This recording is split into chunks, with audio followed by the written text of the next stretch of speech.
Good morning, everyone. Welcome to the class, दोस्तों. पिछली class में फाइनेंशियल मैनेजमेंट का सिलेबस स्टार्ट किया था, इस पेपर का आगाज किया था दोस्तों, और एक ब्रीफ इंट्रोडक्शन लिया था फाइनेंशियल मैनेजमेंट के बारे में और फाइनेंशियल मैनेजमेंट में काम क्या किया जाता है उसके बारे में. लेकिन वो इंट्रोडक्शन अभी खत्म नहीं हुआ था, तो चलिए उसी को आगे बढ़ाते हैं.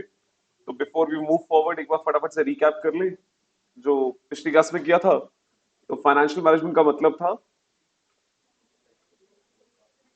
मैनेजमेंट ऑफ फाइनेंशियल रिसोर्सेज, और मैनेजमेंट का मतलब था फोरकास्ट करना, प्लान करना, ऑर्गेनाइज करना, डायरेक्ट करना, controlling and coordinating of all activities related to financial resources, keeping in view the financial objective of the enterprise in mind.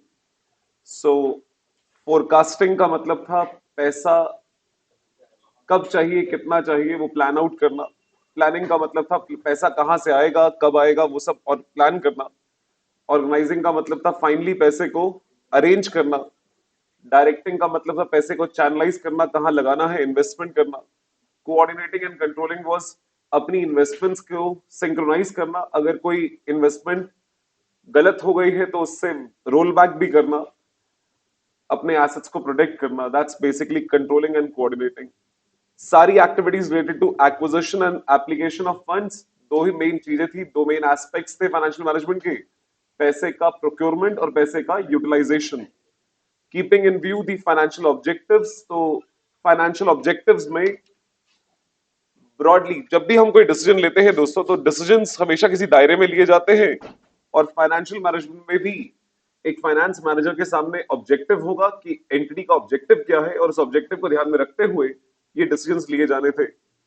Broadly दो objectives की हमने बात की थी, हालांकि और भी ऑब्जेक्टिव्स हो सकते हैं, बट दो प्राइमरी ऑब्जेक्टिव्स में सबसे पहला था प्रॉफिट मैक्सिमाइजेशन और दूसरा था वेल्थ मैक्सिमाइजेशन. एक फाइनेंस मैनेजर को लॉन्ग टर्म पर्सपेक्टिव से should go for wealth maximization. हमने पिछली क्लास इस डिस्कशन पे छोड़ी थी प्रॉफिट वर्सेस वेल्थ पे. इसके बारे में चर्चा अभी आगे और करनी थी. क्यों वेल्थ मैक्सिमाइजेशन, हमने एक दो एग्जांपल से समझने की कोशिश की थी, कंपनी के एग्जांपल लिए थे, लेकिन उस चर्चा को आगे बढ़ाएंगे प्रॉफिट और वेल्थ मैक्सिमाइजेशन में. उसके बाद दोस्तों वी मूव्ड ऑन टू, जैसे मैंने कहा, दो मेन एस्पेक्ट्स प्रोक्योरमेंट और यूटिलाइजेशन. इसकी चर्चा करने के बाद हम तीन फाइनेंशियल मैनेजमेंट के डिसीजंस पे आए थे. तीन डिसीजंस थे, इन्वेस्टमेंट डिसीजन, फाइनेंसिंग डिसीजन और डिविडेंड डिसीजन. अगेन इन्वेस्टिंग का मतलब था पैसा कहां लगाना है और कितना लगाना है. ब्रॉडली दो जगह पे, one was long term assets में which is capital budgeting decisions, the other one was working capital management decisions. उसके बाद फाइनेंसिंग डिसीजंस, पैसा कहां से कब और कितना अरेंज करना है. तो major sources could be owners funds या borrowings, debt funds. Owners funds में भी it could be equity, it could be preference, it could be retained earnings. Borrowings में बैंक से बोरो कर सकते हैं, डिवेंचर इशू कर सकते हैं, बॉन्ड मार्केट हो सकती है. फंडिंग डोमेस्टिक सोर्सेज से हो सकती है, फंडिंग इंटरनेशनल सोर्सेज से हो सकती है. फिर the last one was dividend decision. Dividend decision का मतलब था पैसा लगा भी दिया, पैसा अरेंज भी कर लिया, लगा भी दिया, अब उससे जो रिटर्न्स कमाए हैं उस प्रॉफिट का क्या करना है. तो प्रॉफिट बांट दें या रिटेन कर ले. तो dividend decision was basically retained earnings versus the dividend pay out. तो बिजनेस डिविडेंड दे या पैसे को रिटेन कर ले, उससे शेयर होल्डर्स की वेल्थ पे क्या असर पड़ता है, डिविडेंड देना चाहिए या नहीं देना चाहिए, ये मुद्दा डील करते हैं डिविडेंड डिसीजन के अंदर, जिसके बारे में पूरा चैप्टर पढ़ेंगे दोस्तों. ये तीनों डिसीजंस ऑफ कोर्स आपस में इंटररिलेटेड हैं दोस्तों. इन्वेस्टमेंट हम बिना फाइनेंसिंग के बारे में सोचे हुए नहीं सोच सकते. अगर मेरे पास पैसे का सोर्स ही 100 करोड़ रुपए का है तो मैं 1000 करोड़ की इन्वेस्टमेंट के बारे में नहीं सोचूंगा. इन्वेस्टमेंट 1000 करोड़ करनी है तो मैं फाइनेंसिंग भी 1000 करोड़ के बारे में सोच रहा हूँ. अगर मुझे पैसा इन्वेस्ट करने के लिए चाहिए तो जब कमाऊंगा तो मैं डिविडेंड बांटने के बजाय पहले उसे फ्लो बैक करने की सोचूंगा. तो all these decisions are interrelated. Management कितना सोच समझ के इन डिसीजंस को लेती है, वो ही बिजनेस की वैल्यू को डिटरमिन करते हैं. तो फाइनेंशियल ऑब्जेक्टिव अगर आपका वेल्थ मैक्सिमाइजेशन है, तो अगर इन तीनों डिसीजंस को इस तरह से लिया जाए कि शेयर होल्डर के हित में वो डिसीजन लिया जाए, तो शेयर का प्राइस ऑफ कोर्स मैक्सिमाइज हो जाए. सो एक ये chart sums up the everything about financial management और जो काम हम यहाँ करते हैं. सबसे ऊपर आप देख रहे हैं एक फंक्शन लिखा हुआ है दोस्तों. This is the value of the firm, business की वैल्यू। जैसे हम कहते थे, हम हमेशा लिखते थे ना दोस्तों, y is equal to fx। इसको हम रीड कैसे करते थे? y is a function of x, यानी y is dependent upon x, y is a function of x। वैसे ही value of the firm is a function of these three decisions: investing decision, financing decision and dividend decision. इन तीनों decision के outcome से ही business की value निकलती है, और वही हमारा ऑब्जेक्टिव था, जैसे हमें मैक्सिमाइज करना था। तो objective of financial management, maximization of share holders wealth, और वेल्थ का मतलब था यहाँ पे शेयर की वैल्यू, शेयर का मार्केट प्राइस। तो फाइनेंशियल डिसीजंस में तीन डिसीजंस, और एक इंपॉर्टेंट लेग यहां पे दोस्तों, रिटर्न और रिस्क के बीच में ट्रेड ऑफ है। ट्रेड ऑफ का मतलब होता है कुछ पाने के लिए कुछ खोना पड़ता है दोस्तों, राइट? आप लोग भी अपने करियर्स को बनाने के लिए अपना एक ऐसा फेज सैक्रिफाइस कर रहे हैं जहां पे बहुत सारे आपके दोस्त एंजॉय करना चाहते होंगे, कुछ लोग कॉलेज लाइफ एंजॉय कर रहे होंगे, और आप सुबह सुबह 8 बजे यहाँ बैठे हैं, राइट ना? But then you are trading off your future and probably अगले 60 साल के लिए आप आज के 4-5 साल इन्वेस्ट कर रहे हैं, राइट ना? तो आज की एंजॉयमेंट आप ट्रेड ऑफ कर रहे हैं for the next 60 years enjoyment, 50 years enjoyment. Like 60 नहीं, 70 भी हो सकती है, चिंता मत करो। तो बस बिजनेस में भी you need to trade off between risk and returns. Risk and return मतलब दोस्तों, ऑफ कोर्स जैसे हम कहते हैं, हम ज्यादा रिस्क उठाएंगे तो ज्यादा रिटर्न्स आएंगे, कम रिस्क उठाएंगे तो कम रिटर्न्स आएंगे। लेकिन बिजनेस में ना हाई ना low, you need to balance out things, of course keeping in view आपकी स्ट्रेटजी क्या है, आपकी ऑब्जेक्टिव्स क्या है। तो you need to trade off between risk to balance out your returns. ज्यादा रिस्क उठाएंगे ज्यादा रिटर्न्स कमा सकते हैं, बट अगर रिस्क नहीं उठाना चाहते हो तो रिटर्न्स को भी ट्रेड ऑफ करना पड़ेगा। तो बिजनेस में रिस्क तो उठाना पड़ता है, बट बैलेंसिंग एक्ट रखनी पड़ती है, ना ज्यादा रिस्क ना कम रिस्क, राइट दोस्तों? And we were at this point, objectives क्या है? सो ऑब्जेक्टिव्स में हमने इन दो प्राइमरी ऑब्जेक्टिव्स की बात की थी दोस्तों, हालांकि और भी ऑब्जेक्टिव्स हो सकते हैं। अब वहां की थोड़ी चर्चा करके फिर वापस प्रॉफिट और वेल्थ मैक्सिमेशन पे लेके आऊंगा। और ऑब्जेक्टिव्स क्या हो सकते हैं दोस्तों? एक business could be looking at कि मुझे अपना मार्केट शेयर ऑप्टिमाइज करना है, मुझे मार्केट शेयर सबसे एनहांस करना है। I want to be the market leader. चाहे मेरे शेयर की वेल्थ ज्यादा, शेयर का प्राइस ज्यादा ना बढ़े, चाहे प्रॉफिट ज्यादा ना हो, बट सबसे पहले मुझे मार्केट शेयर गेन करना है, right? It could be one objective, one strategy. It could be मुझे कस्टमर को अच्छी क्वालिटी डिलीवर करनी है ताकि customer looks up to me, तो I should be the preferred supplier. चाहे प्रॉफिट कम हो, मार्जिन कम हो, बट अच्छी क्वालिटी का प्रोडक्ट दूंगा, तो I should be looked at upon being a best product provider. It could be I want to be a employ friendly company, तो मैं एम्प्लॉय वेलफेयर के लिए काम करना चाहता हूं। तो अलग अलग ऑब्जेक्टिव्स के साथ customer satisfaction could be one of them, employ welfare could be another one of them, market share improve करना और मेंटेन करना could be one of them, market leadership, leadership in terms of market share भी एक leadership की तरफ ही है दोस्तों, कि आपका मार्केट शेयर सबसे ज्यादा है, but market leadership could be in terms of technology. Technology में हम मार्केट लीडर बनना चाहते हैं कि सबसे इनोवेटिव प्रोडक्ट हमारा होता है। So it could be in terms of product, services, technology, market management techniques etcetera. End of course जो हर कोई कहता है लेकिन कम लोग ही करते हैं, good corporate citizenship.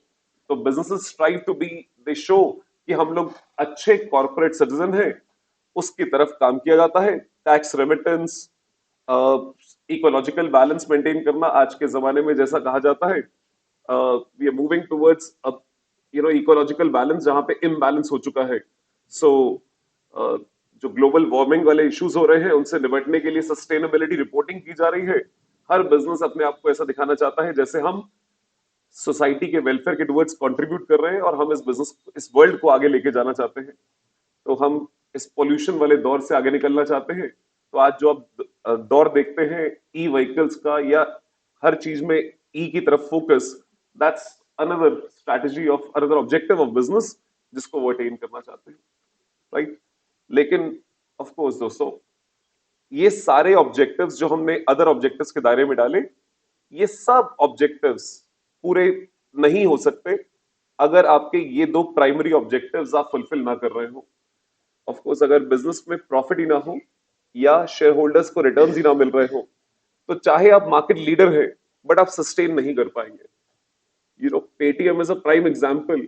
Paytm market leader था दोस्तों, आज भी है, ई वॉलेट सर्विसेज में 40 करोड़ का कस्टमर बेस होते हुए भी कंपनी में प्रॉफिट नहीं है, राइट। तो कंपनी का शेयर का आईपीओ जब आया था दैट वाज एट 2000 प्लस 2100 कुछ रुपए के अराउंड उसका आईपीओ आया था। आज शेयर का प्राइस 500-600 रुपए है दोस्तों, राइट। ऐसा क्यों हो जाएगा कि कंपनी 2000-2100 के रेट पे आईपीओ लेके आ रही हो, लेकिन आज के टाइम, अभी ज्यादा टाइम नहीं हुआ दोस्तों, साल 1.5 साल ही हुआ है, 1.5 years 2 years, और 2 साल हो गए, और 2 साल में हम 500 रुपए यानी 75% वेल्थ इरोजन की तरफ देख रहे हैं शेयर होल्डर्स की। ऐसा क्यों? वो जो एक मॉडल पेश किया था कि हम 40 करोड़ का कस्टमर बेस बना चुके हैं, यानी you had a lot of market share and everybody thought कि अब आप इसके ऊपर एक अच्छा बिजनेस मॉडल बिल्ड कर सकते हैं, बट वो बिजनेस मॉडल कभी पिक्चर में आया ही नहीं। आपके पास प्रॉफिट जनरेटिंग सोर्स ही नहीं है, स्ट्रीम्स ही नहीं थी। लेकिन फिर पेटीएम की मैनेजमेंट ने कुछ सोर्सेज दिखाने की कोशिश करी कि 40 करोड़ के कस्टमर्स को कैसे ऑप्टिमाइज करेंगे, कैसे बिजनेस जनरेट होगा इनसे, कहां कहां से इनका पैसा आएगा। लेकिन अभी रिसेंटली अगर आप लोगों ने सुना हो, लास्ट वीक की ही न्यूज है, आरबीआई ने कुछ और ई वॉलेट्स पे सैंक्शंस लगाए हैं, कुछ इश्यूज लगाए, जिसकी वजह से Paytm is again on a falling स्प्री, because Paytm ने जो बिजनेस फ्यूचर दिखाया था कि हम कहां से रेवेन्यू जनरेट करेंगे, उनमें से एक सोर्स आरबीआई के एक डिसीजन ने बंद कर दिया या उसे लिमिट कर दिया। तो जो ग्रोथ लाने की अपॉर्चुनिटी थी वो फिर अटक गई। तो कहने का मतलब दोस्तों, ये objective, sorry, platform fees charge हो रही है, अब वो चार्ज तो बेटा, बट उससे कितना मॉडल, वो कितना रेवेन्यू वो जनरेट करेंगे, अभी वो सब देखना बाकी है। जितने वो लॉसेस में है, क्या वो आगे इतना फ्यूचरिस्टिक प्लान कर पा रहे हैं, वो इशू है। तो अभी तो उनकी लीडरशिप पे ही इशू है। जो उनके कंपनी के सीईओ है, बहुत टाइम के बाद ऐसा हो रहा है जहां एक कंपनी जो कि इतना बड़ा मार्केट शेयर रखती है, उसकी लीडरशिप पे इशू उठाया जा रहा है। तो you might see exit of the leadership also. तो मार्केट शेयर इंप्रूव होने से, अगर आपके पास ये चीजें नहीं है तो भी बिजनेस सरवाइव नहीं कर पाएगा, राइट। और उसके, और यही सब बातें आप और भी जगहों पे देखते हैं, जैसे कंपनीज लाइक बायजूस। बायजूस इतना बड़ा मार्केट शेयर रखते हुए, और सिर्फ इंडिया में नहीं दोस्तों, इंटरनेशनल प्लेयर बनने के बावजूद भी अगर बायजूस की हालत बुरी है, तो ऑब्जेक्टिव, वो दो प्राइमरी ऑब्जेक्टिव्स फुलफिल नहीं हो रहे, जिस वजह से अब इतने सालों के बाद शेयर होल्डर्स आर डिमांडिंग कि हम क्या रिटर्न पा रहे हैं। आप तो मार्केट शेयर कैप्चर कर रहे हैं, लेकिन हम क्या रिटर्न पा रहे हैं। सो बिजनेस सर्वाइव नहीं कर सकते अगर दो प्राइमरी ऑब्जेक्टिव्स फुलफिल ना हो रहे हो। प्राइमरी में भी ultimate objective is this, and this comes as a by product profit, right everyone. तो चलिए फिर पिछली क्लास में जहां हमने डिस्कशन छोड़ी थी, अब वहीं पे ले चलते हैं। प्रॉफिट मैक्सिमाइजेशन आपका सोल ऑब्जेक्टिव क्यों नहीं होना चाहिए, या लॉन्ग टर्म ऑब्जेक्टिव क्यों नहीं होना चाहिए? क्यों नहीं होना चाहिए दोस्तों? उसके बहुत सारे कारण हो सकते हैं। The first one is, profit as a term is vague. Term vague होने का मतलब है, मान लीजिए आप सब लोग सीए बन गए हैं, और आप सबको मैं इंटरव्यू के लिए अलग अलग रूम से बिठा देता हूं, और आपको कहता हूं प्रॉफिट मैक्सिमाइज करना है, तो बताइए क्या स्ट्रैटेजी होगी? Mohit comes up with a strategy जहां पे ग्रॉस प्रॉफिट मैक्सिमाइज कर रहा है, राइट। बच्चा comes up with a strategy जहां पे वो ऑपरेटिंग प्रॉफिट मैक्सिमाइज कर रहा है। somebody else comes up with a strategy जहां पे वो नेट प्रॉफिट मैक्सिमाइज कर रहा है। somebody else comes with a strategy जहां पे वो कैश प्रॉफिट मैक्सिमाइज कर रहा है। तो प्रॉफिट के मायने सबके लिए अलग अलग हैं। तो कौन से प्रॉफिट को आप मैक्सिमाइज कर रहे हैं, उसके हिसाब से आपके डिसीजंस अलग अलग हो सकते हैं, और एक ही सिचुएशन में अलग अलग फाइनेंस मैनेजर्स अलग अलग डिसीजन ले सकते हैं। तो सिचुएशन में become very ambiguous, because profit connotes different things to different people, right.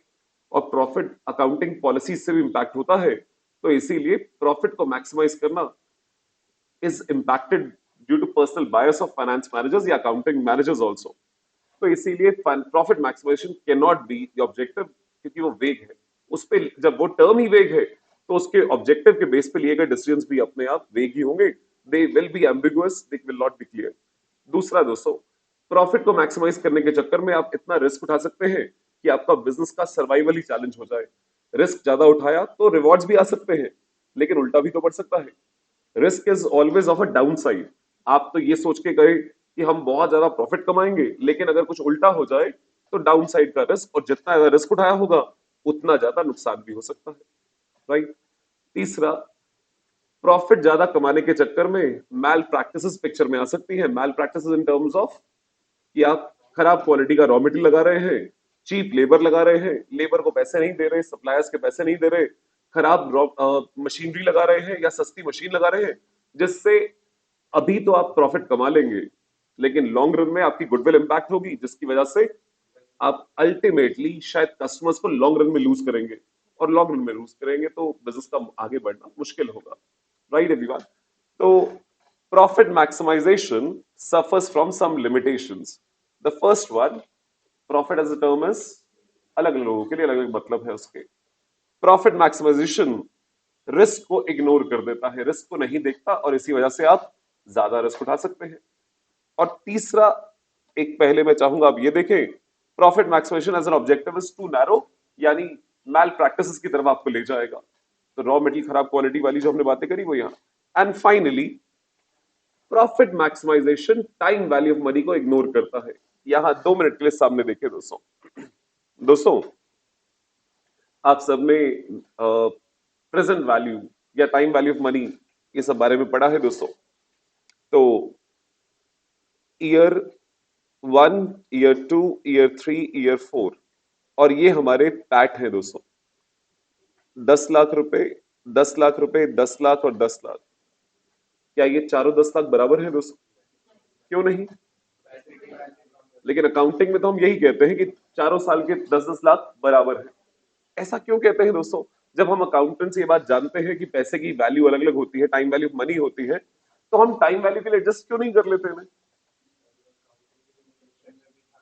कि हम टाइम वैल्यू मनी को कंसिडर नहीं करते हैं, बट क्यों नहीं करते हैं? हम अकाउंटेंट्स ये बात जानते हैं दोस्तों कि सेकंड ईयर का 10 लाख और पहले साल का 10 लाख दोनों बराबर नहीं है, but like to like present value terms में लागू कर लो। सॉरी बेटा, बट प्रेजेंट वैल्यू निकालने के लिए कोई तो रेट हम डिसाइड कर ही सकते हैं। वो रेट भी कैसे निकलता है वो हम देखेंगे दोस्तों, यहाँ पे इस कोर्स के दौरान देखेंगे। Okay, let's try and understand दोस्तों कि हम अकाउंटिंग में इस लिमिटेशन का क्यों जीते हैं। चलिए मुझे बताएं, हमने ईयर 1 में सेल्स करी है, राइट दोस्त, और ये उधार पे है। इसका पैसा कैश कलेक्शन होगा ईयर 2 में, राइट? सो ये टाइम स्केल पे प्लॉट करता हूं। This is the moment today, year 0, आज का दिन। ये है मेरा पहला साल और ये है मेरा सेकेंड ईयर। ठीक है दोस्तों, मैंने फर्स्ट ईयर के दौरान सेल्स करी, मान लीजिए यहां पे सेल्स करी है, और यहां पे उसका कैश कलेक्ट हुआ। अकाउंटिंग के प्रॉफिट में ये कब इंक्लूड हो जाएगा? Which year? First year. अगर टाइम वैल्यू ऑफ मनी निकालने की बात करूं दोस्तों, time value of money, what would you adjust it for? पैसा एक साल बाद आने वाले पैसे को आप यहां लेके जाएंगे या सेकेंड ईयर वाले पैसे को यहां लेके जाएंगे? क्योंकि पैसा कहां आ रहा है आपके पास? पैसा तो सेकेंड ईयर में आ रहा है। लेकिन अकाउंटिंग के अंदर जब हम अपना प्रॉफिटेबिलिटी देखते हैं, profitability is not based on cash basis accounting, profitability is based on accrual basis of accounting. Accrual में आपके पास पैसा पहले भी आ सकता है, पैसा बाद में भी आ सकता है। पैसे से हमारा मतलब नहीं होता, हम रेवेन्यू बुक करते हैं जब कमा लिया जाता है, व्हेन इट इज अर्न्ड। तो अगर फर्स्ट ईयर में आपने सेल्स करी है तो हमारा रेवेन्यू फर्स्ट ईयर में रिकॉर्ड किया जाएगा और ये फर्स्ट ईयर के प्रॉफिट में इंक्लूड हो गया। मैं अगर इसको टाइम वैल्यू ऑफ मनी के लिए एडजस्ट कर भी दूं, मान लो मैं प्रेजेंट वैल्यू फैक्टर से मल्टीप्लाई कर भी दूं, तो भी वो प्रेजेंट वैल्यू नहीं दिखाएगा, क्योंकि हो सकता है वो पैसा आपके पास पहले ही आ चुका हो, या हो सकता है वो पैसा आपके पास अभी आया ही ना हो, क्योंकि आप वहां पे प्रॉफिट अक्रूवल बेसिस पे अकाउंटिंग कर रहे हैं। टाइम वैल्यू ऑफ मनी के लिए एडजस्ट करने का सवाल ही पैदा नहीं होता, बिकॉज मनी का फ्लो उस प्रॉफिट में रिफ्लेक्ट नहीं होता है। अगर आप कैश फ्लोस को देख रहे होते हैं कि कैश फ्लोस कब आ रहे हैं आपके पास, उसे आप टाइम वैल्यू ऑफ मनी के लिए एडजस्ट करना चाहे वो आप कर सकते हैं, लेकिन अकाउंटिंग प्रॉफिट को टाइम वैल्यू ऑफ मनी के लिए एडजस्ट करना पॉसिबल ही नहीं है, क्योंकि यही प्रॉफिट हो सकता है यहां पर एडवांस में आ चुका हो, क्या ऑलरेडी आ चुका हो सकता है, लेकिन आपको प्रॉफिट कब पता चला? पहले साल के एंड में। लेकिन पैसा कब आ चुका था? एडवांस में, ऑलरेडी ईयर 0 में। क्या ऐसा हो सकता है दोस्तों? लेकिन हम अगर इसकी प्रेजेंट वैल्यू ले लें, वो तो ऑलरेडी ईयर 0 में आ चुका था पैसा आपके पास, लेकिन आप उसकी डिस्काउंटिंग करके उसकी वैल्यू और कम कर रहे हैं। ऑल्टरनेटिवली, आपने सेल तो कर दी ईयर 1 में, लेकिन पैसा आया ईयर 2 में। आप अगर ईयर 1 वाले की डिस्काउंटिंग करते हैं, तो इस साल का क्या, जहां आपने टाइम वैल्यू मनी लूज कर दी, इसीलिए अकाउंटिंग प्रॉफिट जो कि अक्रूवल पे बेस्ड होता है उसे टाइम वैल्यू ऑफ मनी के लिए एडजस्ट नहीं किया जा सकता। और that's one of the biggest limitation जिसे दूर करने के लिए फाइनेंशियल मैनेजमेंट का सब्जेक्ट फॉलो किया जाता है। सो profit maximization as an objective does not take into account the time pattern of returns। पैसा कब कब आ रहा है वो नहीं देखा जाता। Proposal A may give a higher amount of profits as compared to proposal B. Yet, if the returns of proposal A begin to flow, say 10 years later, proposal B may be preferred, which may have lower overall profits, but the returns flow is more early and quick। अब देखिए, दो projects में ऐसा लगा रहे हो, project A, project B. मान लीजिए दोनों में इक्वल इन्वेस्टमेंट है, जितनी इन्वेस्टमेंट यहां चाहिए उतनी ही इन्वेस्टमेंट यहां भी चाहिए, और सारी इन्वेस्टमेंट ईयर 0 में होनी है। पहला प्रोजेक्ट 5 साल के बाद रिटर्न्स जनरेट करेगा, रिटर्न्स आफ्टर 5 इयर्स। ये वाला प्रोजेक्ट फर्स्ट ईयर से ही रिटर्न्स देगा, रिटर्न्स फ्रॉम ईयर 1। ये प्रोजेक्ट अगले 15 साल रिटर्न देगा, 5th ईयर के बाद से अगले 15 साल यानी 20वें साल तक रिटर्न देगा। ये प्रोजेक्ट सिर्फ 10 साल रिटर्न देगा यानी 10वें साल तक। लेकिन फिर भी हो सकता है आप प्रोजेक्ट बी को प्रेफर करें प्रैक्टिकल लाइफ में, बिकॉज यहां पे रिटर्न्स जो आ रहे हैं उनकी हो सकता है टाइम वैल्यू ऑफ मनी ज्यादा हो एज कंपेयर टू जो रिटर्न्स छठे साल से आपके 20वें साल तक आने हैं। तो टाइम वैल्यू ऑफ मनी को कंसिडर करना बहुत जरूरी हो जाता है, जो हम अपने लॉन्ग रेंज डिसीजंस पे कैपिटल बजटिंग के अंदर ये सब इवैल्यूएट करेंगे दोस्तों। ठीक है जी, इज दैट ओके एवरीवन? अब आते हैं दोस्तों वेल्थ मैक्सिमाइजेशन पे। तो वेल्थ मैक्सिमाइजेशन अगेन, वेल्थ का मतलब ही था, when we talk about wealth here, wealth means the market price of shares, company की इक्विटी का मार्केट प्राइस। तो वेल्थ को मैक्सिमाइज करने का मतलब है शेयर के मार्केट प्राइस को मैक्सिमाइज करना। और शेयर का मार्केट प्राइस इज व्हाट, तो इसके ऊपर बहुत सारी थ्योरीज हमें मिलेंगी दोस्तों, बहुत सारी बातें चर्चाएं मिलेंगी, लेकिन अल्टीमेटली शेयर का market price will be primarily this. बेटा equity share is a perpetual capital, perpetual है तो आजीवन, जब तक कंपनी बंद नहीं होती। हर साल जो डिविडेंड इन शेयर्स पे मिलेगा, हर साल अगर उन एक्सपेक्टेड डिविडेंड्स की प्रेजेंट वैल्यू ले ली जाए, उन सारे डिविडेंड्स की प्रेजेंट वैल्यू ले ली जाए,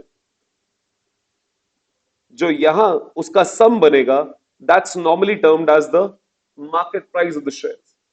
तो शेयर का market price is nothing but it's reflective of future में जो जो डिविडेंड्स मिल रहे हैं इस कंपनी से, उन सब की आज की discounted value. Of course it's about future, forecasting है दोस्तों। तो अगर मुझे लगता है डिविडेंड ज्यादा मिलेंगे तो मैं शेयर को ज्यादा वैल्यू करूंगा, अगर मुझे लगता है डिविडेंड कम मिलेंगे तो शेयर को कम वैल्यू करेंगे। So it's all about future expectations. Dividend के साथ एक फायदा है दोस्तों, सबसे पहली चीज वो कैश फ्लोज को रिप्रेजेंट करता है। कैश फ्लो, एक इन्वेस्टर को पैसा कब कब मिलेगा तो वो अपनी टाइम वैल्यू ऑफ मनी के लिए उसे एडजस्ट कर सकता है। दूसरा, डिविडेंड कहां से दिया जाना है, आउट ऑफ प्रॉफिट्स। तो डिविडेंड आपकी फ्यूचर अर्निंग एबिलिटी को दिखाता है, एक बिजनेस की एबिलिटी। साथ ही जब आप लोगों ने भी एक जवाब दिया कि सर रेट कैसा लिया जाएगा, तो rate is dependent upon a lot of factors, जिनमें से एक factor is also risk. Risk कितना है बिजनेस में, अगर एक बिजनेस में रिस्क ज्यादा है तो उसका जो डिस्काउंट रेट आप यूज करेंगे वो भी ज्यादा होगा, बिकॉज आप ज्यादा रिटर्न एक्सपेक्ट करते हैं। शायद आप लोगों ने कभी फाउंडेशन डेज में पार्टनरशिप में गुडविल वैल्यूएशन पढ़ा था, हाँ? कभी नॉर्मल रेट ऑफ रिटर्न कुछ याद आता है दोस्तों? जिन लोगों ने नॉर्मल रेट ऑफ रिटर्न के बारे में कुछ पढ़ा, वहां पर भी ऐसा कुछ पढ़ा होगा कि आप रिस्क फ्री रेट के ऊपर रिस्क प्रीमियम एक्सपेक्ट करते हैं। रिस्क प्रीमियम, जितना ज्यादा रिस्क होगा उतना ज्यादा रिटर्न आप एक्सपेक्ट करते हैं। तो एक इंडस्ट्री जहां पर नॉर्मल रिस्क है, अगर वहां पर 10% का रिटर्न एक्सपेक्ट किया जाता है, तो एक इंडस्ट्री जहां पे ज्यादा रिस्क है वहां पे 10 से ज्यादा का रिटर्न एक्सपेक्ट किया जाएगा। तो ये डिस्काउंट रेट्स जो होते हैं रिस्क फैक्टर्स को भी कंसिडरेशन में लेते हैं। तो डिविडेंड्स की जब आप डिस्काउंटिंग करके वेल्थ निकालते हैं, इसमें डिविडेंड, कैश पे आउट, अर्निंग एबिलिटी, रिस्क, ये सब चीजें, फ्यूचर प्रोस्पेक्ट्स ऑफ बिजनेस भी कवर हो जाते हैं। इसीलिए मार्केट प्राइस को मैक्सिमाइज करना बेस्ट ऑब्जेक्टिव माना जाता है। टाइम वैल्यू ऑफ मनी भी कंसिडर हो जाता है, रिस्क पर्सपेक्टिव भी कवर हो जाता है। मैंने आईटीसी का एग्जांपल लिया था आप लोगों के साथ दोस्तों। आईटीसी का शेयर बहुत सालों तक सप्रेस्ड रहा, प्रॉफिट बहुत कमा रहे थे, लेकिन रिस्क बहुत ज्यादा था। इतना रिस्क होने की वजह से लोग ज्यादा रिटर्न एक्सपेक्ट कर रहे थे, तो आप सिगरेट्स की वजह से बहुत ज्यादा प्रॉफिट कमाने के बावजूद भी शेयर के प्राइस को मैक्सिमाइज नहीं कर पा रहे थे, बिकॉज लोगों का return expectation was very high. अब चाहे कंपनी प्रॉफिट उतना ज्यादा नहीं कमा रही है, लेकिन कंपनी ने अपने आप को डी रिस्क कर दिया है बहुत हद तक। अब डी रिस्क होने की वजह से अब लोग कम रिटर्न एक्सपेक्ट करते हैं। आप जितना कमा रहे हो वो उस रिटर्न से अगर ज्यादा है, तो शेयर की वेल्थ अपने आप बढ़नी शुरू हो जाती है, शेयर का मार्केट प्राइस बढ़ना शुरू हो जाता है, जो आप मार्केट में नॉर्मली एक्सपेक्ट करते हैं। सो वेल्थ मैक्सिमाइजेशन के बारे में पढ़ना शुरू करेंगे। फर्स्ट पैरा पढ़ेंगे दोस्तों।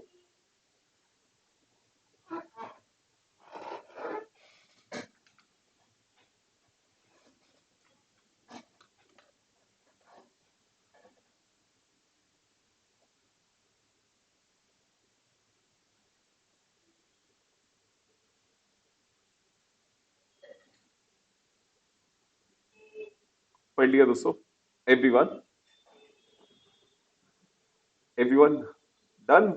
तो शेयर का जो वेल्थ मैक्सिमाइजेशन या वैल्यू मैक्सिमाइजेशन है, दैट मींस द शेयर का मार्केट प्राइस को मैक्सिमाइज करना, and that takes into consideration आज क्या कमाते हैं, आगे क्या कमाएंगे, कब कब पैसा आएगा, कितना रिस्क है, कितना कंपनी उसमें से बांटती है, एंड और ऐसे फैक्टर्स जो इन चीजों को इंपैक्ट करते हैं। Right? So value maximization objective को क्यों हम सुपीरियर मानते हैं? पेपर के अंदर आपका पहला एग्जाम होगा दोस्तों इस नए कोर्स के अंदर, बट अगर ओल्ड कोर्स को देखा जाए तो हर तीसरे पेपर के अंदर ऑन एन एवरेज पेपर के अंदर ये क्वेश्चन मिलता था, profit maximisation versus wealth maximisation. Almost हर थ्योरी, हर पेपर के अंदर थ्योरी के अंदर एक क्वेश्चन होता था profit maximisation versus wealth maximisation के ऊपर। तो प्रॉफिट की लिमिटेशंस क्या है वो हमने डिस्कस की थी, वेल्थ की वही सब एडवांटेजेस हैं वेल्थ मैक्सिमाइजेशन में। तो it considers all future cash flows, dividend, EPS etcetera etcetera etcetera. जो अब आप बताइए। ओके एवरीवन, सोच के आंसर दीजिएगा, आपके सामने सिचुएशन रखता हूं, आप लोग आंसर देंगे। दो कंपनीज हैं जहां पैसा लगाने की सोच रहे हैं, दोनों कंपनीज बराबर प्रॉफिट कमाती है। राइट? एक कंपनी है जो प्रॉफिट में से डिविडेंड पे करती है, दूसरी कंपनी है जो डिविडेंड पे नहीं करती है। कमाती है, दोनों बराबर कमाती है, लेकिन एक कंपनी डिविडेंड के फॉर्म में आपको देती है कुछ, दूसरी कंपनी नहीं देती है। आप कौन सी कंपनी को प्रेफर करेंगे अगर दो में से एक कंपनी चूज करनी है? जो डिविडेंड देती है, बट दोनों बराबर कमाती है। अच्छा, बच्चे ने कहा जो नहीं देती है, बच्चा कह रहा है जो नहीं देती है मैं उसे प्रेफर करूंगा।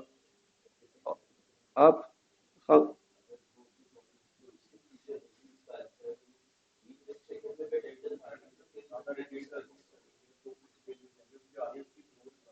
सब लोग हाँ क्या? बिल्कुल सही बात है बेटा, कैसे इन्वेस्टर पे डिपेंड करता है दोस्तों? Everybody would prefer something coming in hand also.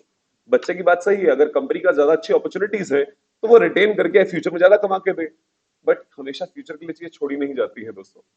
तो इसीलिए कंपनीज नॉर्मली मार्केट में ऐसा पाया जाता है, जो कंपनीज, मैं ये नहीं कह रहा हूं कि that's thumb rule, but normally ऐसा पाया गया। डिविडेंड के ऊपर बहुत सारी थ्योरीज है जो हम पढ़ेंगे, जो बातें आप सबने बोली, आप सब प्रॉपर फाइनेंस मैनेजर्स हो, वो जो प्रॉपर डिसीजन जो आप सोच रहे हो वो सही बातें हैं, लेकिन मार्केट इज इम्परफेक्ट दोस्तों। इसलिए मार्केट में ऐसा पाया जाता है, जो कंपनीज रेगुलर डिविडेंड देती है, नॉर्मली शेयर होल्डर्स उन कंपनीज को ज्यादा वैल्यू हायर करते हैं। रिलायंस जैसी कंपनी को इतना हायर क्यों वैल्यू किया जाता है? धीरू भाई अंबानी की इतनी अच्छी इमेज क्यों बनी मार्केट में? बिकॉज धीरू भाई Ambani had a thumb rule कि मुझे अपने शेयर होल्डर्स को रेगुलर इनकम प्रोवाइड करनी है in the form of dividends. तो अगर आप में से किसी ने वो मूवी देखी हो गुरु, नहीं, which is one movie which you all must see, कि रिलायंस या धीरू भाई अंबानी ने ये सेटअप कैसे बनाया, वो देखने के लिए आपको मूवी जरूर देखनी चाहिए। Brilliantly enacted by Abhishek Bachchan, but आपको मूवी जरूर देखनी चाहिए अगर कभी टाइम मिले, अभी तो कुछ पढ़ना चाहिए आपको। ठीक है, okay, coming back. But this movie, sorry not this movie, Dhirubhai Ambani had this philosophy of कि हम अपने शेयर होल्डर्स को रेगुलर डिविडेंड पे करेंगे। ऐसा कल्चर सेटअप किया गया दोस्तों, जहां पर शेयर होल्डर्स एक्सपेक्टेड कि इतना डिविडेंड तो आएगा। तो दैट मूवी पोर्ट्रेट कि लोगों ने, जिन्होंने कंपनी में वैसा लगाया हुआ था और रेगुलर डिविडेंड्स आ रहे थे, लोग अपनी फ्यूचर प्लानिंग इस तरह से करते थे कि बच्चे की पढ़ाई है, पढ़ाई के लिए फीस जानी है, तो रिलायंस से डिविडेंड आएगा, वहां से हमारी फीस पे हो जाएगी। बेटी की शादी करनी है, शादी के लिए पैसे चाहिए, रिलायंस से डिविडेंड आएगा, वहां से हम ये सब कर पाएंगे। सो वो सब प्लानिंग आप तभी कर पाते हैं जब एक कंपनी आपको रेगुलर डिविडेंड्स पे कर रही हो। अदरवाइज डिविडेंड देना तो मैनेजमेंट का डिसीजन है कि मैनेजमेंट देना चाहती है नहीं देना चाहती। लेकिन अगर आपको रेगुलर इनकम मिले और एक्सपेक्टेड इनकम मिले कि इतना तो आना ही आना है, तो नॉर्मली ऐसा पाया जाता है शेयर होल्डर्स ऐसी कंपनीज को ज्यादा हायर वैल्यू करते हैं, राइट। ऑफ कोर्स बहुत सारी थ्योरीज उसके ऊपर है कि कौन सी कंपनीज को डिविडेंड नहीं देना चाहिए, कौन सी कंपनी को देना चाहिए, एटसेट्रा एटसेट्रा। बट मार्केट की इंपरफेक्शंस की वजह से ऐसा पाया जाता है कि जो कंपनीज डिविडेंड देती है शेयर होल्डर्स ज्यादा हायर वैल्यू करते हैं। तो इसीलिए वैल्यू मैक्सिमाइजेशन। अब आप बताएं, अगर एक कंपनी का ऑब्जेक्टिव, एक मैनेजमेंट का ऑब्जेक्टिव प्रॉफिट मैक्सिमाइजेशन हो, प्रॉफिट को बढ़ाना है, वो कंपनी डिविडेंड देना चाहेगी या रिटेन करना चाहेगी? रिटेन करना चाहेगी, क्योंकि रिटेन करके और पैसा लगाओ और ज्यादा प्रॉफिट कमाओ। तो अगर प्रॉफिट मैक्सिमम ऑब्जेक्टिव होगा तो आप कभी डिविडेंड पे नहीं करना चाहेंगे। लेकिन अगर वेल्थ मैक्सिमाइजेशन ऑब्जेक्टिव है तो आप रेगुलर डिविडेंड्स पे करेंगे ताकि शेयर होल्डर्स आपको ज्यादा वैल्यू दें। So a firm that wishes to maximize shareholders' wealth may pay regular dividends, whereas a firm with the objective of profit maximization may refrain from dividend payout. Dividend payment ना करे। Shareholders would prefer increase in firm's wealth against its generation of increasing flow of profits. फिर से पूछ लेता हूं आप लोगों से, as a ITC share holder what would you prefer? Company का सिगरेट्स की वजह से प्रॉफिट का बढ़ना या शेयर के मार्केट प्राइस का बढ़ना? Of course that has a bigger potential. तो इसीलिए शेयर होल्डर्स हमेशा वेल्थ को प्रेफर करते हैं as oppose to higher profits. आपको जितना हमारे जितने भी स्टार्टअप्स हैं दोस्तों, आप किसी भी स्टार्टअप को उठा के देख लीजिए। क्रेड का नाम सुना आपने? क्रेड, आपको पता है क्रेड का कौन है फाउंडर? कुणाल। ओके बेटा, कुणाल शाह। शायद आप में से बहुतों ने नाम ना सुना हो। कुणाल शाह फाइनेंस वर्ल्ड के अंदर या इस बिजनेस मार्केट के अंदर, स्टार्टअप मार्केट के अंदर, he is a bigger name, he is one of the biggest names. वो जहां कहीं किसी आइडिया में पैसा लगाता है या किसी आइडिया को कंसीव करता है, द मनी फॉलोज। उसने पहले भी ऐसे वेंचर्स किए हैं, बनाए, बेचे, रन किए, बेचे, जहां पे बहुत तगड़े सेटअप्स क्रिएट किए। तो जब वो क्रेड में आया, जब उसने क्रेड का आइडिया कंसीव किया, मनी वाज फॉलोइंग हिम कि जो ये सोच रहा होगा, जो ये करना चाहता होगा, वो पैसा ला के देगा। क्रेड पिछले कितने सालों से आप नाम सुन रहे होंगे दोस्तों, और क्रेड अभी भी लॉसेस में है, और क्रेड अगले 5 साल भी प्रॉफिट में नहीं आ सकता, नेक्स्ट 5 इयर्स।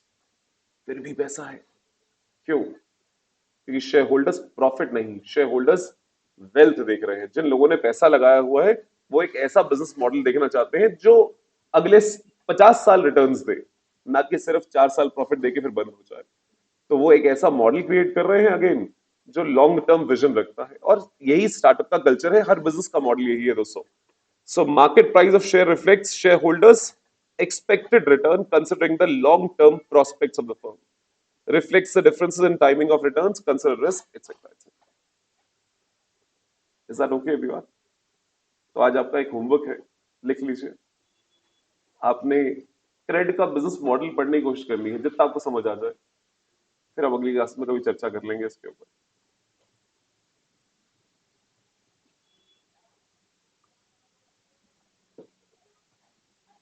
थोड़ी सी गूगल सर्च करनी है क्रेडिट के बारे में। जब पढ़ेंगे तो कुणाल शाह के बारे में भी, कुणाल शाह का पुराने बिजनेस मॉडल, पुराने बिजनेस क्या थे जो उन्होंने बेचे, जो उन्होंने स्टार्ट किए और बेचे। फ्लिपकार्ट के बारे में तो सुना होगा आप लोगों ने। हाँ, फ्लिपकार्ट में किसने स्टार्ट किया? सचिन बंसल और बिन्नी बंसल। ये दो लोग, सॉरी, ये दो लोग अमेजोन में काम करते थे दोस्तों, राइट। अमेजोन में काम करते थे और they started their business as a online book seller, online books बेचते थे। इन्हें अमेजोन पे जाके ऐसा लगा कि हम ये मॉडल हम भी क्रिएट कर सकते हैं जो अमेजोन करता है, and they started as a online book seller. और ऑनलाइन बुक सेलर से आज फ्लिपकार्ट जहां आप देखते हैं, जैसे आप अमेजोन पे शॉपिंग करते हैं वैसे आप फ्लिपकार्ट पे शॉपिंग करते हैं। तो इतना बड़ा प्लेयर क्रिएट कर दिया कि वॉलमार्ट जैसे बड़ी कंपनी ने पैसा यहाँ इन्वेस्ट किया। आज सचिन बंसल और बिनी बंसल दोनों ही मेरे ख्याल से इसमें फ्लिपकार्ट में अब नहीं है, दोनों अपना स्टेक बेच चुके हैं। लेकिन इतना बड़ा मॉडल क्रिएट करना, बिजनेस क्रिएट करना, और जब क्रिएट किया था तब सिर्फ कैशबैक्स होते थे। आपको ज्वाइन करवाने के लिए, फ्लिपकार्ट को इतना पॉपुलर करने के लिए आपको सस्ते दामों में चीजें बेची गई, कैशबैक्स दिए गए ताकि कस्टमर जानना शुरू हो। प्रॉफिट कमाना शुरू नहीं किया था दोस्तों। एक टाइम ऐसा था इंडिया में अमेजोन और फ्लिपकार्ट के लॉसेस के बारे में जब बात होती थी, एक साल में इनके लॉसेस 5,000 करोड़ रुपए के थे, दोनों के मिला के 5,000 करोड़ रुपीज। एंड एक स्टेटमेंट आई थी कि इंडिया के 12 मंगल मिशन फाइनेंस हो जाते हैं यहाँ से। हमने मंगल मिशन किया था, मंगल नहीं सॉरी, मंगल मंगल याद था ना, 400 करोड़ रुपए, मिशन मंगल 400 करोड़ रुपए, एंड 5,000 करोड़ के इनके लॉसेस थे। तो वी सेड 12 मंगल मिशन हमारे फाइनेंस हो सकते थे इन दोनों के एक साल के लॉसेस से। इतने लॉसेस कमा रहे हैं ये लोग। लेकिन जब प्रॉफिट वाला टाइम आता है, जब बिजनेस, आप आज अमेजोन की ऐसी आदत पड़ चुकी है लोगों को, आप देखिए दिवाली के टाइम पे वो इतनी सेल करते हैं जितना कोई पूरे साल में ना कर पाए। वो इतना इतना प्रॉफिट कमा लेते हैं। That's a business model that you create over a long term value, long term. तो ऑब्जेक्टिव शॉर्ट टर्म वाला प्रॉफिट नहीं, ऑब्जेक्टिव लॉन्ग टर्म वाली वेल्थ। नाउ एवरीवन, तो प्रॉफिट मैक्सिमाइजेशन और वेल्थ मैक्सिमाइजेशन के बाद अब ले चलते हैं आपको एक फाइनेंस एग्जिट। यस बेटा, सॉरी बेटा, बेटा इंट्रिंसिक वैल्यू और मार्केट प्राइस में क्या फर्क है, ये बच्चे का सवाल है।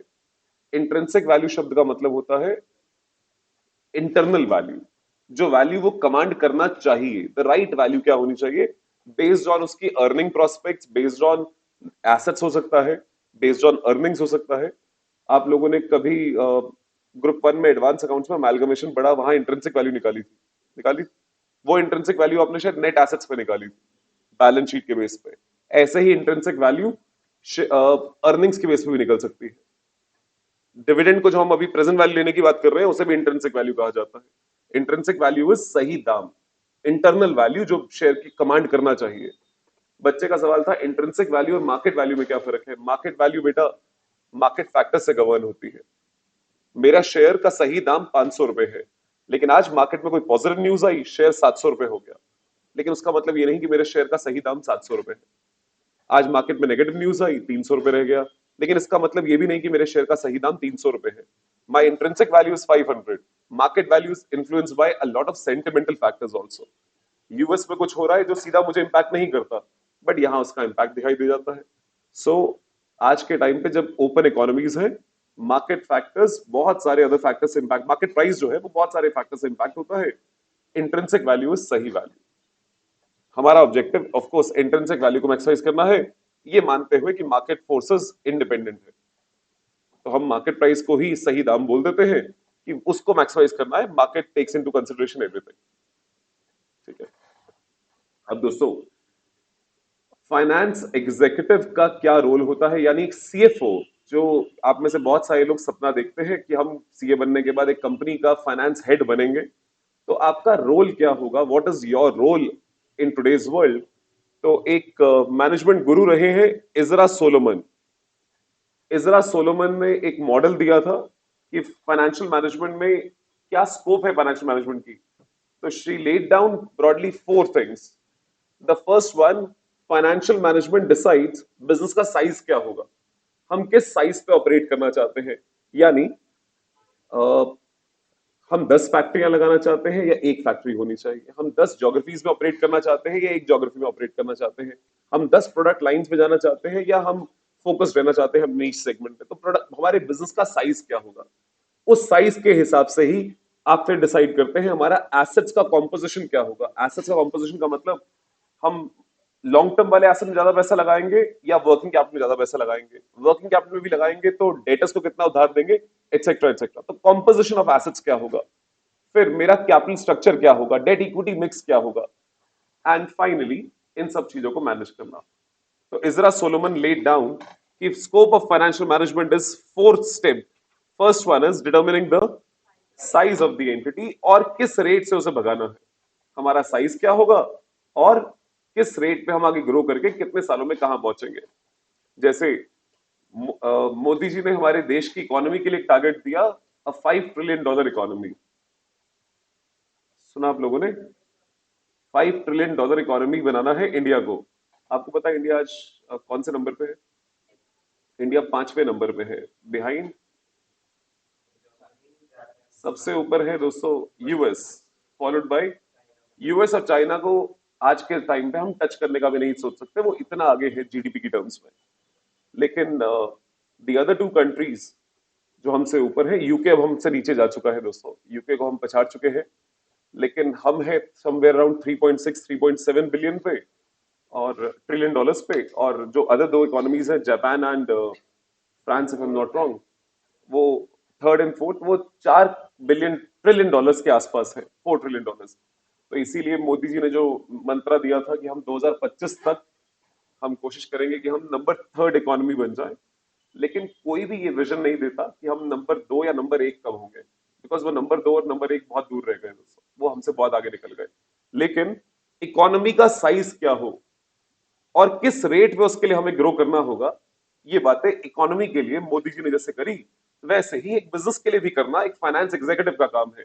वो देश के एग्जीक्यूटिव है, हमारे फाइनेंस एग्जीक्यूटिव्स ये रोल प्ले करते हैं जहां पे बिजनेस का साइज क्या होगा और किस रेट पे हमें ग्रो करना है वो डिसाइड किया जाए। हमारे एसेट्स का कॉम्पोजिशन क्या होगा, लॉन्ग टर्म एसेट्स कितने होंगे, शॉर्ट टर्म एसेट्स कितने होंगे, कैपिटल स्ट्रक्चर क्या होगा। कैपिटल स्ट्रक्चर का मतलब कैपिटल का structure, a very important term दोस्तों। कैपिटल का स्ट्रक्चर का मतलब हम अपना पैसा कितना लगाएंगे, हम बाहर वालों का पैसा कितना लेंगे, basically the mix of debt and equity कितना होगा, राइट। सो कैपिटल कॉम्पोजिशन क्या होगा, financing mix of debt equity etcetera. And then finally financial affairs को मैनेज करना। ये सारी बातें तो हो गई लॉन्ग टर्म डिसीजंस वाली, अब डे टू डे ऑपरेशंस को मैनेज करना है। So managing all these is finally the scope of financial management. और यही से हमारा आज का रोल निकल के आता है दोस्तों, एक सीएफओ क्या रोल परफॉर्म करता है। तो जो इजरा सोलोमन ने 4 बातें बोली थी वही सारी बातें आप यहां देख सकते हैं। तो सबसे पहले financial analysis and planning, designating the size of the firm and the rate of the growth, कि कितना पैसा चाहिए हमें, जिस स्केल का हम बनना चाहते हैं उसके बारे में। फाइनली इन्वेस्टमेंट, एसेट्स में कहां पैसा लगाया जाना है, तो एसेट्स का कॉम्पोजिशन। फाइनेंशियल स्ट्रक्चर क्या होगा बिजनेस का, पैसा कहां से आएगा, कहां लगाया जाएगा। मैनेजमेंट ऑफ फाइनेंशियल रिसोर्सेज जो उन्होंने चौथा बोला था, लेकिन मैनेजमेंट का मतलब सिर्फ 2 पार्ट्स में बात कर रहे हैं। मैनेजमेंट का मतलब हर एक एसेट में जहां पैसा लगाया गया कितना लगाना है, तो डेटर्स में कितना, स्टॉक में कितना, मशीन में कितना, वो सारी बातें। उसके साथ साथ एसेट्स को प्रोटेक्ट भी करना, which is all about risk management. Assets को प्रोटेक्ट करने का मतलब है दोस्तों, डेटर्स को उधार दे दिया, क्या बाद में पैसा अरेंज लाना भी है उनसे, तो बैड नहीं होना चाहिए।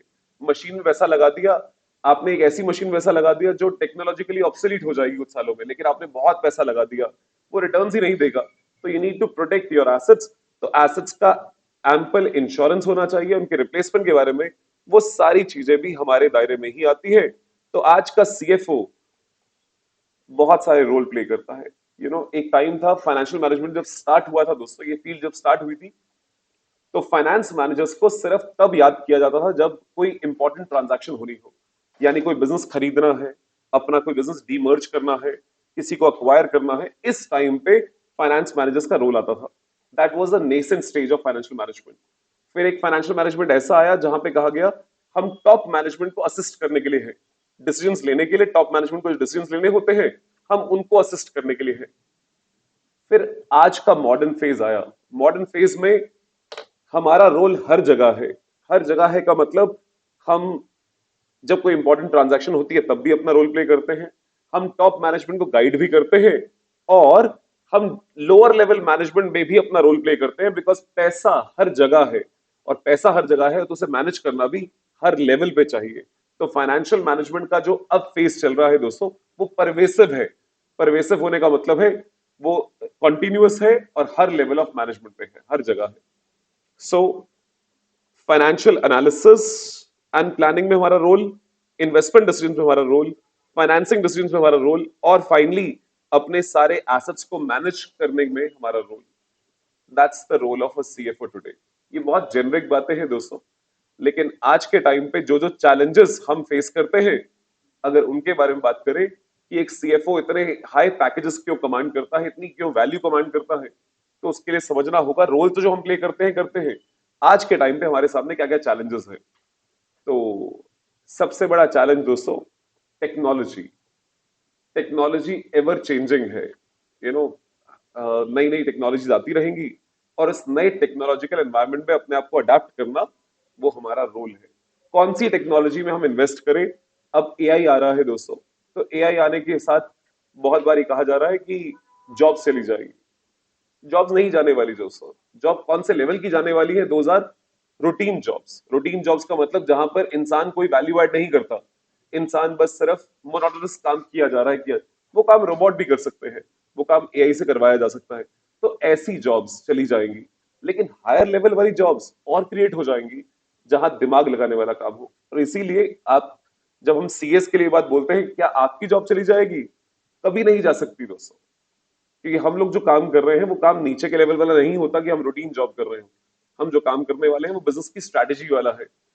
वो काम कोई कंप्यूटर सिस्टम कभी रिप्लेस नहीं कर सकता। वो आपको 4 बिजनेस मॉडल क्रिएट करके दे सकता है, बट डिसीजन कभी नहीं ले पाएगा आपके बिहाफ पे।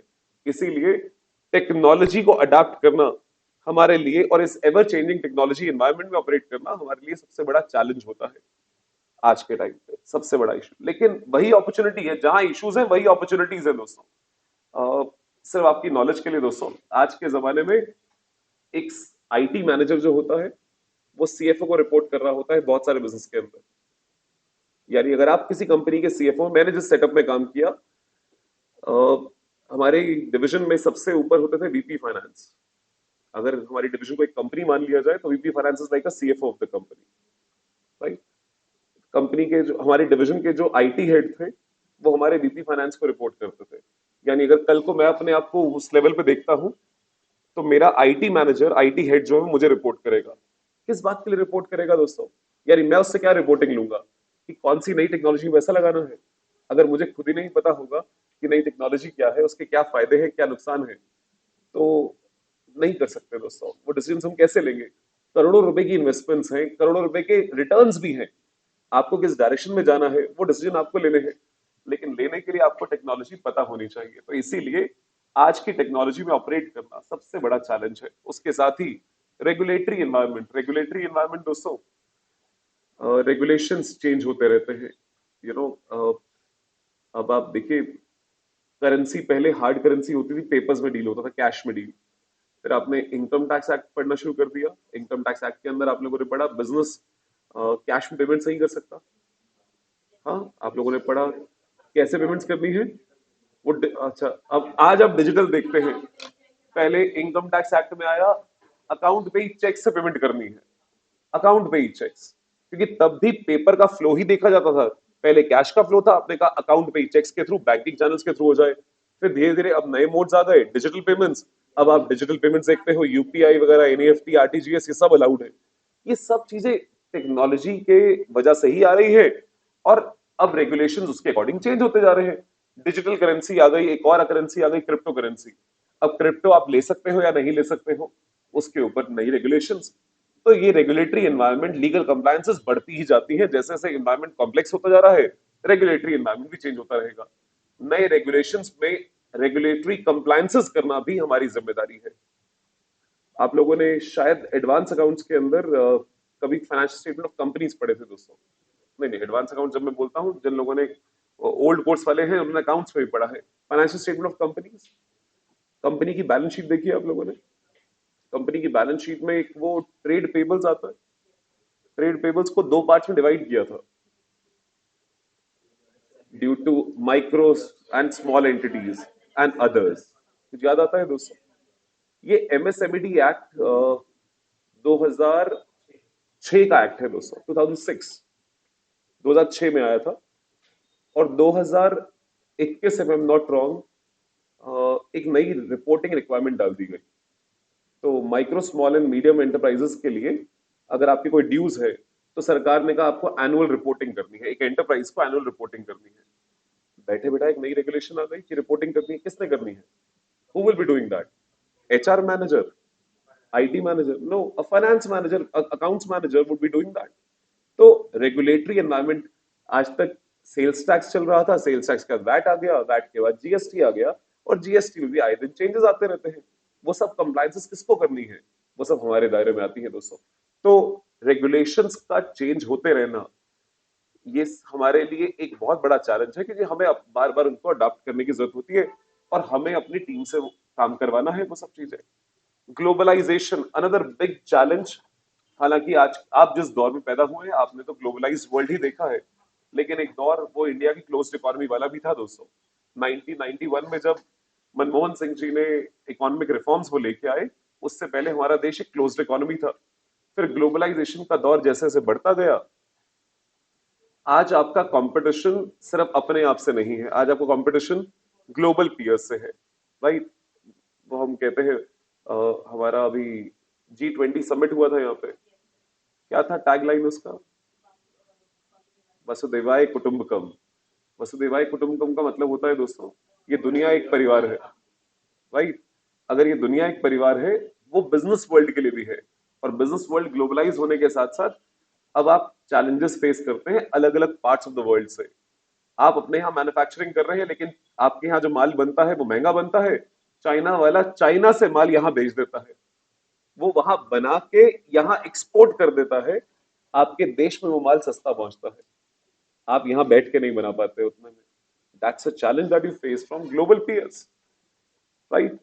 जापान ऑटोमोबाइल सेक्टर में इतना आगे है, इतने टेक्नोलॉजी में इतना आगे है, हमारे देश की ऑटो सेक्टर को कभी ग्रो ही नहीं करने दिया गया, क्योंकि जापान इतना आगे था।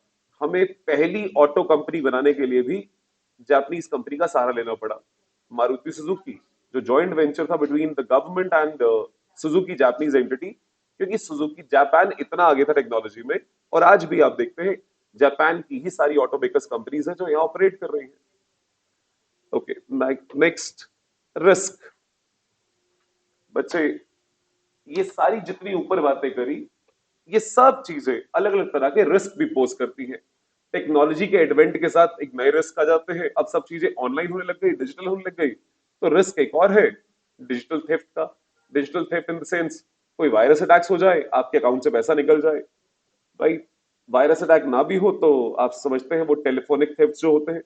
तो बिजनेस जैसे जैसे नई नई टेक्नोलॉजी और नए नए एनवायरमेंट में ऑपरेट कर रहा है, नए नए रिस्क आ रहे हैं, उन रिस्क को मिटिगेट कैसे करना है वो रोल भी हमें प्ले करना है।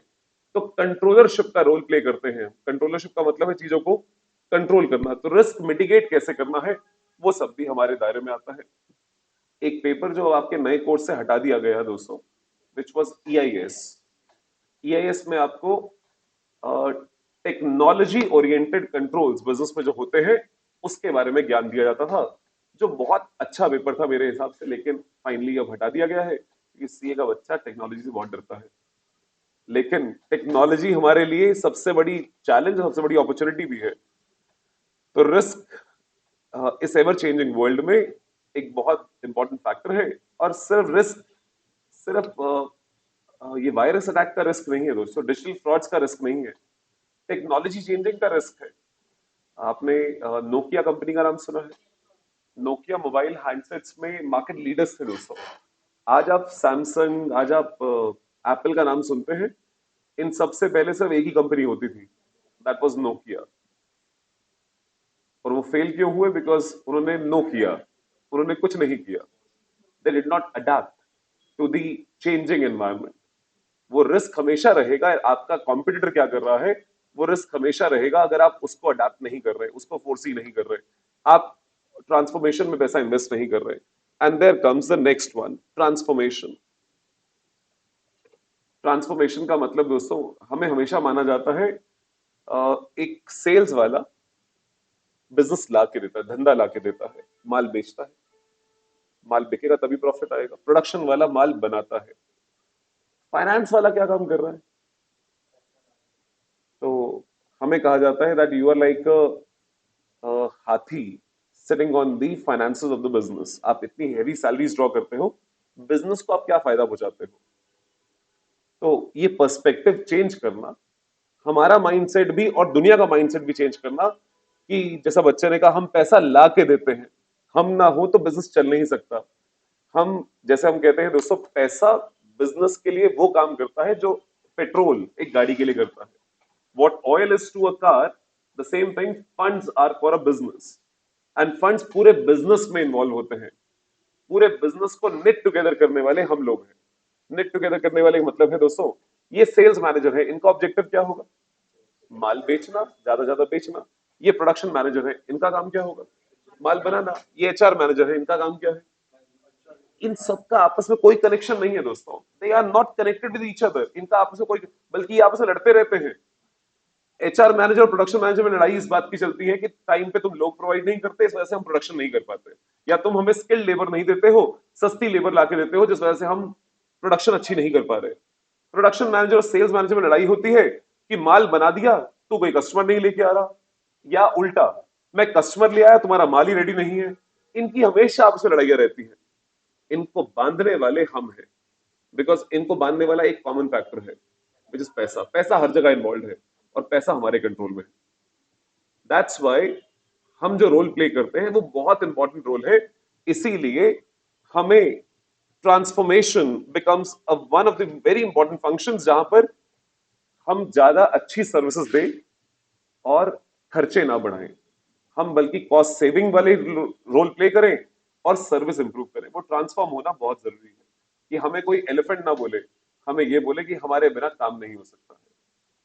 उसके बाद stake holder management. Stake holder management का मतलब दोस्तों, बिजनेस में पैसा लगाया शेयर होल्डर्स ने, बिजनेस में पैसा लगाया डेट होल्डर्स ने। सब लोगों की अपनी उम्मीदें हैं। शेयर होल्डर्स चाहते हैं शेयर की वेल्थ मैक्सिमाइज हो। डेट होल्डर क्या चाहेगा? जिसने लोन दिया है वो क्या चाहेगा? उसका इंटरेस्ट टाइमली पे हो जाए, उसके प्रिंसिपल की रीपेमेंट टाइमली हो जाए। राइट ना दोस्तों? यानी वो चाहेगा कि आप बिजनेस में पैसा, बिजनेस के बाहर डिविडेंड्स पे करें या रिटेन करें, वो क्या चाहेगा? डेट होल्डर क्या? डेट होल्डर चाहेगा ज्यादा से ज्यादा क्वेश्चन हो उसको पे करने के लिए, लिक्विडिटी बचे उसके लिए। तो एज अ फाइनेंस मैनेजर मुझे दोनों को बैलेंस आउट करना है, डेट होल्डर की एक्सपेक्टेशंस को भी और इक्विटी वालों की एक्सपेक्टेशंस को भी। राइट, शेयर होल्डर्स की भी। शेयर होल्डर्स चाहेंगे बिजनेस में रिटर्न्स मैक्सिमाइज हो। डेट होल्डर का रिटर्न से ज्यादा मतलब नहीं है। डेट होल्डर अपने रिटर्न्स को सेफ चाहता है, उसको सेफ्टी चाहिए। शेयर होल्डर क्या रिस्क उठाने को तैयार होगा दोस्त? वो रिस्क उठाने ही तो आया है बिजनेस में, लेकिन वो चाहेगा रिस्क एक सही लेवल का बैलेंस रिस्क उठाया जाए। डेट होल्डर चाहेगा अब रिस्क फ्री रहकर भी मेरे रिटर्न्स प्रोवाइड कर दो। तो सबके एक्सपेक्टेशंस को मैच करना वो आपकी जिम्मेदारी है। तो उस बैलेंस को प्ले करने में, एक बैलेंसिंग रोल प्ले करने में बहुत इंपॉर्टेंट हो जाता है स्टेक होल्डर्स की एक्सपेक्टेशन को मैनेज करना। राइट? एक कंपनी की स्ट्रैटेजी अगर फेल होती है या कंपनी लॉसेस में होती है, एजीएम में शेयर होल्डर्स 10 सवाल पूछते हैं दोस्तों। वो सवालों के जवाब देना भी आपकी जिम्मेदारी होती है अगर वो फाइनेंस से रिलेटेड है। स्ट्रैटेजी, आज के जमाने में बिजनेस की स्ट्रैटेजी सिर्फ सीईओ डिसाइड नहीं करता दोस्तों। CEO is the chief executive officer, right? लेकिन सिर्फ सीईओ, बहुत सारे बिजनेस में तो सीईओ का रोल हम लोग प्ले करते हैं। जैसे फाइनेंस सेक्टर है, फाइनेंस सेक्टर में तो बैंकिंग में, एनबीएफसीज में, वहां तो सीईओ भी हम लोग ही हैं दोस्तों, सिर्फ सीएफओ नहीं, सीईओ भी हम लोग हैं। लेकिन इंजीनियरिंग कंपनीज हैं, कोई मैन्युफैक्चरिंग कंपनीज है जहां हम प्रोडक्ट मास्टर्स नहीं है, तो वहां हम लोग सीएफओ वाले रोल में ज्यादा दिखाई देते हैं। लेकिन बिजनेस की स्ट्रैटेजी सिर्फ सीईओ डिसाइड नहीं करेगा। स्ट्रैटेजी के अंदर हमारा बहुत बड़ा रोल होगा। स्ट्रैटेजी वो गोल पोस्ट से जहां हम पहुंचना चाहते हैं, अगर उस स्ट्रैटेजी को अचीव करना है तो हमारा रोल उस स्ट्रैटेजी को डिसाइड करने में बहुत क्रिटिकल है। और स्ट्रैटेजी एक ही नहीं हो सकती है दोस्तों। You can not have one strategy for all period. जैसे टाइम चेंज हो रहा है, आपकी स्ट्रैटेजीज भी इवॉल्व होती है। तो स्ट्रैटेजी को चेंज करना, नई स्ट्रैटेजीज को अडेप्ट करना, वो हमारे लिए एक बहुत बड़ा चैलेंज है कि हम अपने रिसोर्सेज को कैसे उसके साथ अलाइन करें। रिपोर्टिंग रिक्वायरमेंट, जैसा मैंने बोला, आज के जमाने में बहुत तरह की रिपोर्टिंग्स होती है दोस्तों। आप जैसे समझते हैं, एक फाइनेंशियल रिपोर्टिंग है जो आप लोग देखते हैं नॉर्मली, एनुअल रिपोर्ट से बनाई जाती है जिसमें हमारे फाइनेंशियल रिपोर्ट जाती है, वो एक रिपोर्टिंग है दोस्तों। उसके अलावा दुनिया जहान की रिपोर्टिंग है। इनकम टैक्स डिपार्टमेंट को रिपोर्टिंग्स हो रही होंगी, जीएसटी की रिपोर्टिंग, जीएसटी की रिटर्न्स आप समझते हैं कितनी रिटर्न्स जाती हैं, ये सब चीजें भी हमारे दायरे में आती है। मैंने एक और रिटर्न आपको बताई, एमएसएमई। अब आपने एक, आप लोग पहले भी पढ़ चुके हो, अगर आपको याद हो, अगर डिविडेंड 7 साल तक ना दिया जाए तो वो क्या क्या करना होता है। लेकिन उससे, वो आईपीएफ में ट्रांसफर करने से पहले आपको अपनी वेबसाइट पे वो होस्ट करना होता है, वो सब चीजें भी आपके दायरे के पार्ट है दोस्तों।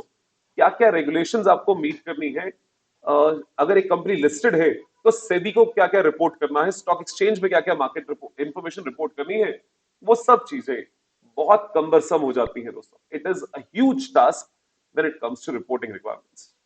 और रिपोर्टिंग के लिए कोई सेल्स वाला कोई प्रोडक्शन वाला रिस्पॉन्सिबल नहीं है, वो सब चीजें हमारे दायरे में आती है। टैलेंट सबसे इंपॉर्टेंट चीज दोस्तों, ये जितने ऊपर काम करने हैं दोस्तों, अगर आप कंपनी के सीएफओ हैं तो आप अकेले नहीं कर सकते हैं। आपको करने के लिए, वो सब काम करवाने के लिए टीम चाहिए। बल्कि कहा जाता है दोस्तों, जैसे जैसे आप हायरार्की में ऊपर जाते जाते हैं, हाथ से काम करने वाला परसेंटेज कम होता जाता है, करवाने वाला परसेंटेज बढ़ता जाता है। यू नो, जब मैंने अपनी प्रैक्टिकल लाइफ स्टार्ट की थी तो मेरे जो बॉस थे उन्होंने मुझे कहा था, अमित जिस स्टेज में भी तुम हो, your role is 25% getting the work done, 75% doing it with your hands. जिस रोल में मैं हूं, उल्टा है। मतलब my boss was quite senior to me and he said, मेरे टाइम मेरी जगह पे 25% हाथ से काम है और 75% करवाना है। और अगर उनके बॉस के लेवल पे चले जाओ, यानी कंपनी के वीपी फाइनेंस या सीएफओ लेवल पे चले जाओ, तो हाथ से काम करने वाला शायद सिर्फ 5-7% होगा, लेकिन करवाने वाला ज्यादा काम है। जो 95% 90% रोल करवाने वाला है। तो काम करवाने के लिए आपको पैसा दिया जा रहा है। हाँ दोस्तों, काम करवाना आसान काम नहीं होता। कब कौन सी चीज किससे क्या प्रायोरिटी, उसके लिए आपको वैसा टैलेंट चाहिए, और टैलेंट रुकता नहीं है। सबसे बड़ी दिक्कत ये होती है, आप टैलेंट वैसा इन्वेस्ट करते हो और टैलेंट कोई और ले जाता है। तो आज के टाइम पे टैलेंट को रिटेन करना सबसे क्रिटिकल टास्क हो जाता है। अगर आप अपनी लाइफ आसान चाहते हैं तो आपके पास रिसोर्सेज टैलेंटेड होने चाहिए। और इसीलिए अपना स्ट्रक्चर, एम्प्लॉयमेंट स्ट्रक्चर ऐसा बनाना कि टैलेंट आपके यहाँ अट्रैक्ट भी हो और फिर रुके भी, बहुत जरूरी बन जाता है। और इसीलिए आप देखते हैं कंपनीज जो ईसॉप्स वगैरह पे करती हैं, वो इसी वजह से दिए जाते हैं दोस्तों। पहले तो पैकेज इतने दिए जाए कि नया टैलेंट अट्रैक्ट हो, और दूसरा पैकेज के बाद रिटेन करा जाए। तो रिटेन करने के लिए आपको ऐसा आगे का फ्यूचर दिखाया जाए जिससे आप रुकना चाहें। ठीक है दोस्तों, everyone. So talent and capability is another important factor जो आज के टाइम पे हमें बहुत इंपैक्ट करता है। यू नो, आप जितने ऊपर के लेवल पे पहुंच जाएंगे, आप ऊपर जाके एक बात हमेशा ऑब्जर्व करेंगे कि ऊपर वालों का बहुत सारा टाइम इस एरिया में निकलता है, टैलेंट मैनेजमेंट। आज आपके नीचे के 4 लोग छोड़ गए हैं, उनका उनकी रिप्लेसमेंट चाहिए। रिप्लेसमेंट कहाँ से लानी है? यू नो, अगर एक सिंपल सा एग्जांपल लूं दोस्तों, बिग फोर्स समझते हो आप लोग? बिग फोर को बिग होने में, ये इतना बड़ा बनने में बहुत सारी ऐसी टैलेंट मूवमेंट चलती है। टैलेंट मूवमेंट चलती है का मतलब, आज से कुछ साल पहले केपीएमजी का पूरा टैक्स डिपार्टमेंट का एक पूरा विंग, डायरेक्ट टैक्स का एक पूरा wing, which included around 100 managers, senior partners, उनके नीचे के लोग, उनके नीचे के लोग, सब लोग, entire team move to Deloitte. 100 लोग, सोच सकते हो दोस्तों, एक ही बार में एक फर्म के 100 लोग मूव कर जाएं, इंक्लूडिंग पार्टनर्स से लेके नीचे तक। तो केपीएमजी का तो वो डिपार्टमेंट पूरा खत्म। केपीएमजी क्या करेगा? केपीएमजी ने डिलॉयट वालों को हायर किया, उनके पुराने लोग। फायदा किसका हो रहा है?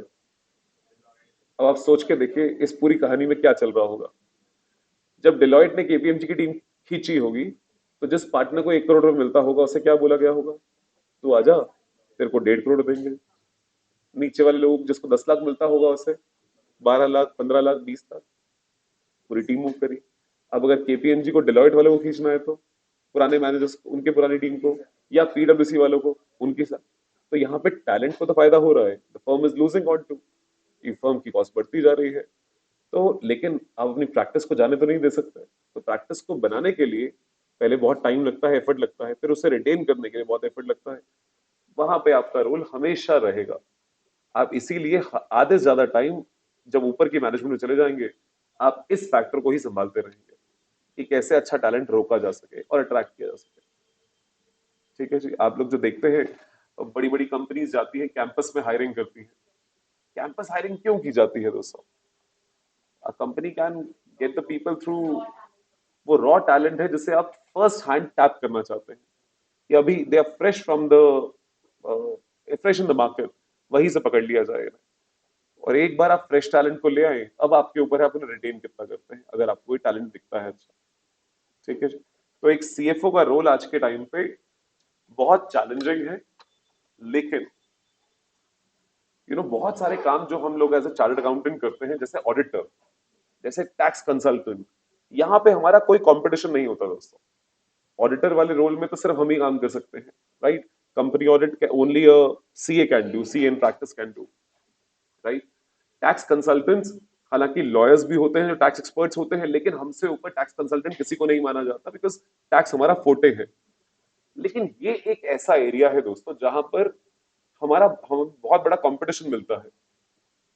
हमारा बहुत बड़ा कंपटीशन इस रोल में आता है from MBA finance. MBA finance वो भी इसी एरिया में, MBA are masters in business administration, और ये रोल बिजनेस एडमिनिस्ट्रेशन का ही है, और वो भी फाइनेंस में होता है। एमबीए फाइनेंस एक बहुत बड़ा कंपटीशन है हमारे लिए। लेकिन फिर भी आज के टाइम पे आप देखेंगे दोस्तों, बहुत बड़ी बड़ी कंपनीज के सीएफओ भी चार्टर्ड अकाउंटेंट्स होते हैं। क्यों? उसका एक सिंपल सा कारण यही है दोस्तों, एमबीए फाइनेंस बहुत अच्छी पढ़ाई करके आते हैं, लेकिन एमबीए कराने वाले बहुत सारे इंस्टीट्यूट्स हैं, सीए कराने वाला सिर्फ एक ही इंस्टीट्यूट है। तो क्वालिटी तो कुछ एक लेवल पे इंश्योर्ड है, लेकिन एमबीए के जो टॉप इंस्टीट्यूट्स हैं दोस्तों, आईआईएम्स हो गए, नारसी मुंजी हो गया, एक्सलराई हो गया, एटसेट्रा एटसेट्रा, कुछ बहुत अच्छे इंस्टीट्यूट्स हैं, एफएमएस हो गया, जहां से जो एमबीए फाइनेंस निकलते हैं, they are cream, top cream people. लेकिन हम जिस लेवल पे चीजों को पढ़ते हैं, जिस लेवल पे हमें पढ़ाया जाता है, जितने सब्जेक्ट्स हमें पढ़ाए जाते हैं, हम बहुत सारी चीजों को इकट्ठा करके देख सकते हैं। जो इतने सारे आप चैलेंज देख रहे हो, वो सारे challenges, whether it be with respect to technology, whether it be with respect to regulations, हम ये सारी चीजों को इकट्ठा मैनेज कर पाते हैं, क्योंकि हमें पढ़ाया बहुत कुछ जाता है। आप जो सब्जेक्ट पढ़ के आ रहे हैं, उसमें आप ऑडिट भी सीख रहे हैं, आप टैक्स भी सीख रहे हैं, आप अकाउंटिंग भी सीख रहे हैं, टैक्स में भी आप डीटी जीएसटी दोनों चीजें सीख रहे हैं, आगे कस्टम्स भी सीखेंगे। इतनी सारी चीजें एमबीए फाइनेंस को उस डिग्री पे नहीं पढ़ाई जाएंगी, क्योंकि उनका काम उन्हें सिखाया जाता है मैनेज करने का, और यहाँ ज्यादा काम मैनेज करने वाला है। पहले टाइम पे ज्यादा सीएफओ के रोल में एमबीए फाइनेंस होते थे दोस्तों, क्योंकि उन्हें चीजों को प्रेजेंट करना आता था, ऐसा माना जाता था कि सीएस, क्योंकि डिस्टेंस लर्निंग वाला कोर्स है, तो सीएस प्रेजेंटेशन में थोड़ा सा पीछे होते हैं, ऐसा माना जाता था। आज के जमाने में ऐसा नहीं है दोस्तों। आज के जमाने में आप एक सीए को खड़ा कर दो, एक एमबीए को खड़ा कर दो, आप नहीं कह पाएंगे कि सीएस कहीं पीछे है किसी चीज में। नॉलेज में तो of course you are far superior than them, but वो जो अपने आप को प्रेजेंट करने वाली चीज होती है, आज के टाइम पे सीएस उसमें भी पीछे नहीं है। तो इसीलिए प्रैक्टिकली एक बड़ा रोल जो सीए एज अ सीएफओ, अगर चैलेंज की बात की जाए, तो that's a competition which you get from the other people. आपको एक्सेल करने के लिए आपके पास नॉलेज तो बहुत है, लेकिन प्रेजेंट करने के स्किल्स अगर आप साथ में रखें, तो चीजें बहुत आगे बढ़ जाए। ठीक है जी। और इसका मतलब ये भी है कि जो प्रेजेंटेशन आपको बोली जाए वो आपने देनी है। ठीक है जी। ओके एवरीवन, चलिए ले चलते हैं दोस्तों अगले एरिया पे आपको। छोटू सा लेकिन very important one, financial distress and insolvency. ये शब्द कभी सुने दोस्तों, फाइनेंशियल डिस्ट्रेस? इंसॉल्वेंसी तो हमेशा सबने सुना है। फाइनेंशियल डिस्ट्रेस का मतलब क्या होता है? डिस्ट्रेस का मतलब होता है तनाव, फाइनेंशियल डिस्ट्रेस का मतलब होगा फाइनेंशियल तनाव। तो बिल्कुल सही बात। अगर एक बिजनेस में चाहे प्रॉफिट ज्यादा हो, लेकिन पैसे की कमी है, पैसे की कमी है मतलब आपके पास जो पैसा जनरेट होता है वो कम है एज कंपेयर टू जितना पैसा आपने पे करना है। सैलरीज जो पे करनी है उसके लिए पैसा नहीं है, गुड्स खरीदने हैं उसके लिए कैश नहीं है आपके पास। इस सिचुएशन को, जहां पर कैश के इनफ्लोज कम हो, कैश के आउटफ्लोज ज्यादा हो, उस सिचुएशन को कहा जाता है सिचुएशन ऑफ फाइनेंशियल डिस्ट्रेस, जहां पर आपकी फाइनेंशियल पोजीशन स्ट्रेन्ड है। तो क्या करोगे इस डिस्ट्रेस से बचने के लिए? फंड्स, अब फंड्स अरेंज करने हैं तो एसेट बेच देते हैं, नहीं? तो तो अगर आपकी स्ट्रैटेजी सही ना हो और आपका बिजनेस डिस्ट्रेस में आए, डिस्ट्रेस हर बिजनेस में हो सकता है दोस्तों, इनिशियल स्टेजेस में तो हर बिजनेस में होता है। इनिशियल फेज में तो आप पैसा लगाने की सोच रहे होते हो, तो इनिशियल फेज में कैश जनरेशन कम होती है, आउटफ्लो ज्यादा होते हैं। लेकिन अगर लॉन्ग टर्म तक ये डिस्ट्रेस चल जाए, जो कि अब बहुत सारे स्टार्टअप्स के साथ हो रहा है दोस्तों, अगर लॉन्ग टर्म तक ये डिस्ट्रेस चल जाए तो it may lead to a situation of insolvency. Insolvency का मतलब है जहां पे आपके पास एसेट्स कम है, लायबिलिटीज ज्यादा है, अब दिवालिया है, बिजनेस बंद करने की नौबत है। और बिजनेस बंद करने की नौबत क्यों आ रही है दोस्तों? आप अगर डिस्ट्रेस में है तो पैसा अरेंज करने अगर आप जाएंगे, बैंक से लोन मांगेंगे, तो बैंक वाला आपको लोन नहीं देगा या एडवर्स कंडीशंस पे लोन देगा। एडवर्स कंडीशंस मतलब adverse terms and conditions, interest rate बहुत ज्यादा होगा, सिक्योरिटी बहुत मांगेगा। आप पहले से बुरी हालत में हैं, आपकी हालत और बुरी हो जाएगी। तो आप डेट का सहारा नहीं लेना चाहेंगे। डेट का सहारा नहीं लेना चाहेंगे तो फिर खुद पैसा अरेंज करना है। खुद पैसा अरेंज करने के लिए हो सकता है अपने एसेट्स बेचें। अब एसेट बेच के पैसा अरेंज हो सकता है दोस्तों, क्या दिक्कत है? अब Byju's is under financial distress, तो बायजूस अपने एसेट्स बेच रहा है। एक टाइम था जब बायजूस को बहुत पैसा अरेंज हो रहा था, तो बायजूस ने कंपनियां खरीदी। Byju's bought over a lot of companies. आज बायजूस के पास पैसे की तंगी है, तो बायजूस अब पैसा अरेंज करने के लिए अपनी कुछ इन्वेस्टमेंट्स बेच रहा है। तो कुछ बिजनेस जिसमें उसने पैसा लगाया जो आज प्रॉफिटेबल बिजनेस है, लेकिन वो उन बिजनेस को बेचने की सोच रहा है कि पैसा अरेंज हो जाए।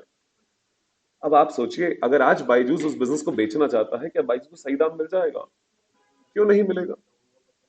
सबको पता है बायजूस को पैसे की जरूरत है।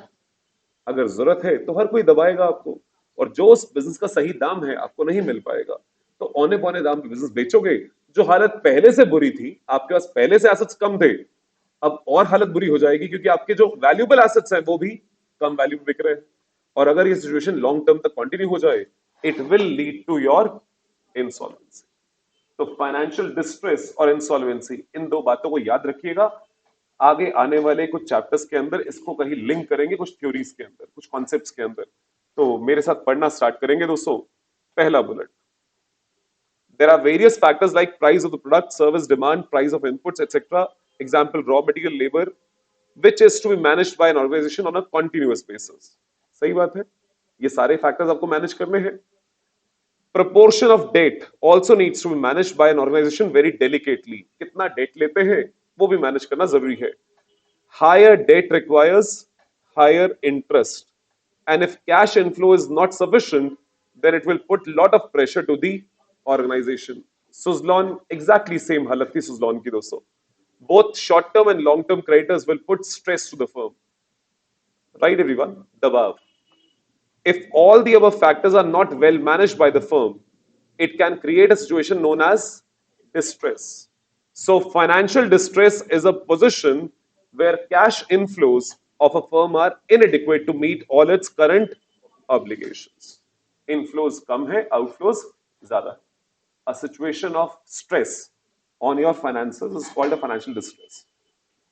If distress continues for a long period of time, firm may have to sell its assets even many times at a lower price. औने पौने दाम पे. Further, when revenue is inadequate to revive the situation, firm will not be able to meet its obligation and becomes insolvent. And that's exactly what was happening with Suzlon. मैंने FCCB वाला example आपके share किया था, सुजलॉन की story, right ना? सुजलॉन ना revenue generate कर रही थी वैसा, क्योंकि विंड एनर्जी से सरकार का फोकस हट गया था, और जब विंड एनर्जी से फोकस हटा तो सुजलॉन के रेवेन्यू गिरे और डेट का प्रेशर उनके ऊपर पहले से था। दोनों तरफ से आप इतना फंस गए थे कि आप दिवालिया होने के कगार पे थे। और यही वो टाइम था जब कोविड आया, और कोविड के टाइम पे शेयर का प्राइस 2-2.5 रुपए था, and that was the time when it was failed कि अब सुजलॉन बिक जाएगा, कोई खरीद ही लेगा इसे। लेकिन सुजलॉन को किसी तरह से अच्छे फाइनेंसेस मैनेज करके सुजलॉन को बचाया गया। So insolvency basically means inability of a firm to repay various debts and as a result of continuous financial distress. ठीक है दोस्तों, इंडियन हिस्ट्री का सबसे बड़ा डेट का डिफॉल्ट कौन सा सुना आप लोगों ने कि किसी ने डेट ना रीपे किया हो? लो, विजय माल्या। सबने विजय माल्या का नाम सुना होता है। कितना? 9,000 करोड़ रुपए। सिर्फ 9,000 करोड़ रुपए, सिर्फ 9,000 crore. And I mean that when I say that. Vijay Mallya साहब वो एक फ्रॉड में पाए गए, बट वो फ्रॉड का अमाउंट सिर्फ 9,000 करोड़ है, और आप सब ने वो नाम सुना हुआ है। आज घर जाइएगा और गूगल पे आपने एक सर्च करना है दोस्तों, ILNFS, infrastructure leasing and financial services. ठीक है, ये इसके बारे में गूगल पे कुछ पढ़िएगा। एक और DHFL, दीवान हाउसिंग फाइनेंस लिमिटेड। ठीक है, एक और पढ़िएगा भूषण स्टील। अगर आपको टाइम मिल जाए सिर्फ गूगल पे इन 3 कंपनीज के बारे में पढ़ने की कोशिश कीजिएगा। ठीक है, ILFS इंडिया की सबसे बड़ी NBFC कंपनी थी दोस्तों, सबसे बड़ी सरकारी सपोर्टेड कंपनी थी, सरकार का पैसा लगा हुआ था, LIC वगैरह का पैसा लगा हुआ था, और 90,000 करोड़ का डेट था इनके ऊपर, 90,000 करोड़, 9,000 करोड़ नहीं, 90,000 crore. And one fine day this company defaulted on its debt repayment. इस कंपनी ने अपने डेट के रीपेमेंट में डिफॉल्ट किया। जब इन्वेस्टिगेशन शुरू हुई तो फ्रॉड्स पाए गए। 250 सब्सिडरीज का नेटवर्क था, 250 सब्सिडरीज, इतना बड़ा ग्रुप था। अगर उस टाइम ILFS को बेल आउट ना किया जाता, बचाया ना जाता, तो पूरी इंडियन इकोनॉमी कोलैप्स कर जाती, इंडियन बैंकिंग सिस्टम कोलैप्स कर जाता। और ये बहुत पुरानी बात नहीं है दोस्तों, 5 साल, 4-5 साल, एक कोविड से 1-1.5 साल पहले की बात है। और उसी टाइम पे एक और फ्रॉड आया था वधावंस का, which was Dewan housing finance, जो आप देख रहे हैं, DHFL। ये दोनों अगर उस टाइम पे रहने दिए जाते तो इंडियन इकोनॉमी कोलैप्स हो जाती। सबने पैसा इंफ्यूज कर, सरकार ने करवाया था बेटा, अगर सरकार ना करवाती तो ये डूब गए थे। और 90,000 करोड़ किसका डूबता? लोन्स कहां से लिए होंगे? बैंक से। बैंक से पैसा किसका है? पब्लिक का। तो अगर बैंक्स डूबे तो अल्टीमेट इफेक्ट सबके ऊपर ही आता दोस्तों। चलिए अब आते हैं दोस्तों अगले इंपॉर्टेंट एरिया पे, relationship of financial management and accounting. आपने 11th स्टैंडर्ड से जो लोग अकाउंट्स पढ़ रहे, कॉमर्स फील्ड से हैं, अकाउंट्स सब्जेक्ट पढ़ा, अभी तक पढ़ रहे हैं और CA फाइनल तक पढ़ते रहेंगे। फाइनेंशियल मैनेजमेंट आप पहली बार पढ़ रहे हैं, तो इन दो फील्ड्स में क्या रिलेशन है? बहुत क्लोज रिलेशन है दोस्तों। फाइनेंशियल मैनेजमेंट में हम डिसीजन मेकिंग करते हैं, डिसीजन मेकिंग करने के लिए डेटा कहां से आएगा?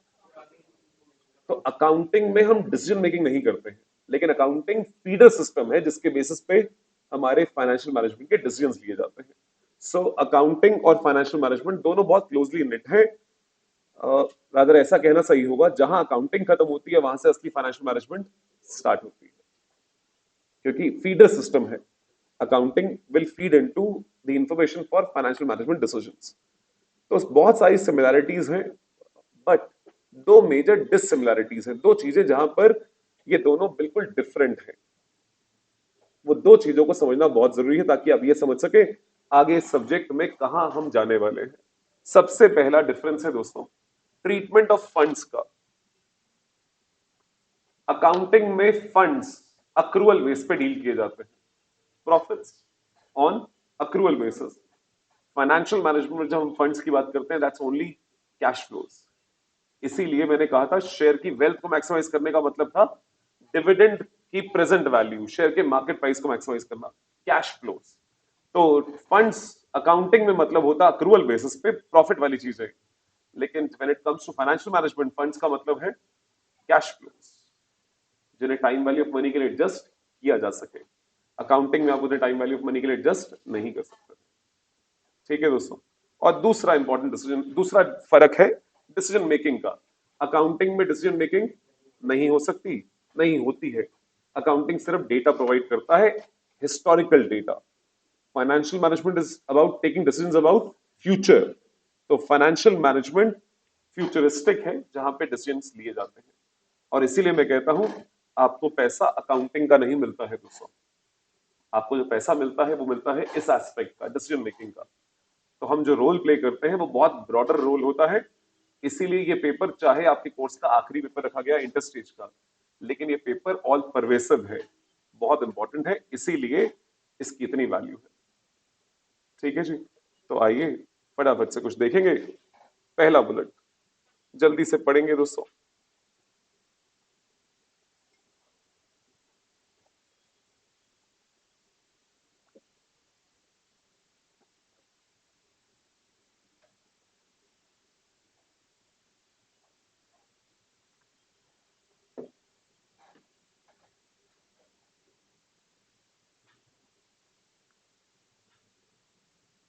पढ़ लिया। दो डिफरेंसेस में, सबसे पहला difference with respect to treatment of funds. In accounting, the measurement of funds is based on accrual principle. That is, revenue is recognized at the point of sale and not when collected, and expenses are recognized when they are incurred rather than when actually paid.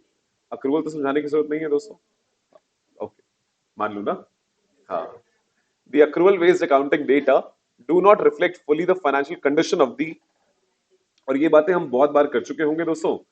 आपने cash flow जब statement पहली बार पढ़ी होगी तो भी ये बात समझी होगी. एक प्रॉफिटेबल बिजनेस हेल्दी बिजनेस हो ऐसा कोई जरूरी नहीं है. आपके पास प्रॉफिट है लेकिन कैश नहीं है तो एम्प्लॉइज को सैलरी नहीं दे सकते दोस्तों, अपना टैक्स टाइम पे जमा नहीं करा सकते, तो आपकी बिजनेस की हालत सही नहीं है. तो इसीलिए accrual based accounting data do not reflect fully the financial condition of the organization. An organization which has earned profits may said to be profitable in the accounting sense, but it may not be able to meet its current obligations due to shortage of liquidity as a result of, say, uncollectible receivables. आपके debtors bad हो रहे हैं या अभी due ही नहीं है, तो पैसा नहीं आ रहा है, जिस वजह से आप अपनी करंट ऑब्लिगेशंस को मीट नहीं कर पा रहे. Such an organization will not survive regardless of its levels of profits. Profits होने के बावजूद भी बिजनेस सर्वाइव नहीं कर पाएगा. अच्छा जरा सोचिए दोस्तों, अगर एक बिजनेस अपने एम्प्लॉइज को टाइम पे पैसा नहीं देता, सैलरी नहीं देता, तो क्या इफेक्ट होगा उसका? एम्प्लॉइज छोड़ जाएंगे, employees would not like to work with you. अगर कोई एम्प्लॉय काम करना चाहेगा तो पहली बात तो आपको कोई ज्वाइन नहीं करेगा कि सैलरी नहीं, सैलरी के एश्योरेंस नहीं है, तो new employees will not join. अगर कोई ज्वाइन करेगा तो उन्हें ज्वाइन करने के लिए हायर सैलरीज देनी पड़ेगी, वो लालच दिखाना पड़ेगा, तो आपकी कॉस्ट इन टर्न और बढ़ेगी. आपके पास कैश नहीं है दोस्तों, तो आप अपने सप्लायर को टाइम पे पैसा नहीं दे पाते, तो क्या इंपैक्ट होगा? सप्लायर माल नहीं देगा आपको, माल देगा तो कैश मांगेगा, कैश पहले देना पड़ेगा. अगर आप उधार मांगते हैं तो सप्लायर आपसे वो आपको प्राइस ज्यादा कर देगा दोस्तों, क्योंकि वो इंटरेस्ट बिल्ट इन कर देगा. वो कहेगा मार्केट में जहां पैसा 30 दिन में आता है, ये कंपनी मुझे 90 दिन बाद पैसा देती है, तो 60 दिन की उसकी अपॉर्चुनिटी कॉस्ट एक्स्ट्रा है. वो मार्केट में आपके कॉम्पिटिटर को जिस भाव पे माल बेच रहा होगा, आपको उसी भाव पे नहीं बेचेगा, वो आपको ज्यादा रेट पे बेचेगा. तो आपकी गुडविल इंपैक्ट होती है, और अकाउंटिंग वही बातें दर्शा नहीं पाता. चाहे प्रॉफिटेबल बिजनेस हो, it may not be a healthy business. Whereas the treatment of funds in financial management is based on cash flows. The revenues are recognized only when cash is actually received and expenses are recognized on actual payment. This is so because the finance manager is concerned with maintaining solvency of the organization by providing cash flows necessary to satisfy its obligations and acquiring and financing the assets needed to achieve the goals of the organization. तो पैसा चाहिए, हर चीज के लिए पैसा जरूरी है, profit नहीं. तो इसीलिए पैसे को मैनेज करना इंपॉर्टेंट है. Thus, cash flow based returns help finance managers to avoid insolvency and achieve desired financial goals. Is that okay, everyone? और दूसरा, डिसीजन मेकिंग. जल्दी से पढ़ लीजिए. डिसीजन मेकिंग कहां पे हो पाएगी, अकाउंटिंग में या फाइनेंशियल मैनेजमेंट में? पढ़िएगा.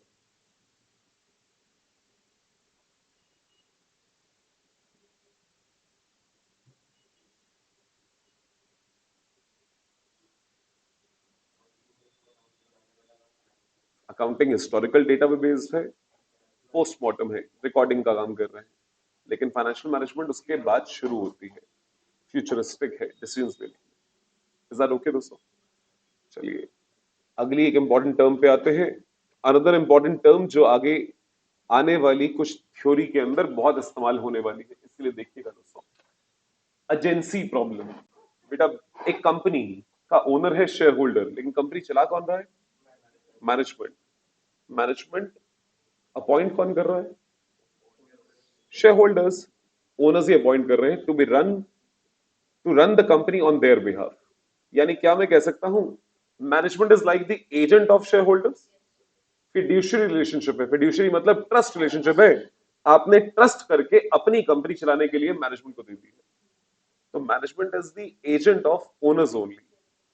एंड हम बात कर रहे हैं एजेंसी प्रॉब्लम की. तो बेटा अगर मैं कंपनी का शेयर होल्डर हूं और मैं मैनेजमेंट अपॉइंट करता हूं, तो मैं तो एक्सपेक्ट करूंगा कि मैनेजमेंट मेरे फायदे के लिए बिजनेस चलाएगी, मेरे गोल्स को अचीव करने में हेल्प करेगी। लेकिन आप कंपनी के डायरेक्टर हैं, आप कंपनी की मैनेजमेंट है, यानी मेरे द्वारा अपॉइंट किए गए मेरे एजेंट हैं। आपका ऑब्जेक्टिव क्या होगा? आपका ऑब्जेक्टिव होगा अपनी सैलरी मैक्सिमाइज करना, आपके अपने पर्सनल गोल्स हैं, आपको अपनी, आप शेयर होल्डर की वेल्थ से कंसर्न नहीं है, आप अपनी वेल्थ से कंसर्न है। आप चाहेंगे आपके रिटर्न्स मैक्सिमाइज हो, आपकी वेल्थ मैक्सिमाइज हो। कैसा होगा दोस्त? तो अगर आपको प्रॉफिट बेस्ड कमीशन दी जा रही हो तो आप प्रॉफिट मैक्सिमाइज करने में लग जाएंगे, शेयर की वेल्थ को मैक्सिमाइज नहीं करेंगे, शेयर होल्डर की वेल्थ को मैक्सिमाइज नहीं करेंगे। कैसा होगा? तो there is always a dispute between कि एक एजेंट जिसको अपॉइंट किया गया था शेयर होल्डर्स के ऑब्जेक्टिव को मीट करने के लिए, वो अपना ऑब्जेक्टिव, पर्सनल ऑब्जेक्टिव परस्यू करने लग जाए। एंड दैट प्रॉब्लम, जहां पर आपके ऑब्जेक्टिव्स अलग अलग हो जाएं और डिस्प्यूट में आ जाएं, that problem is termed as agency problem.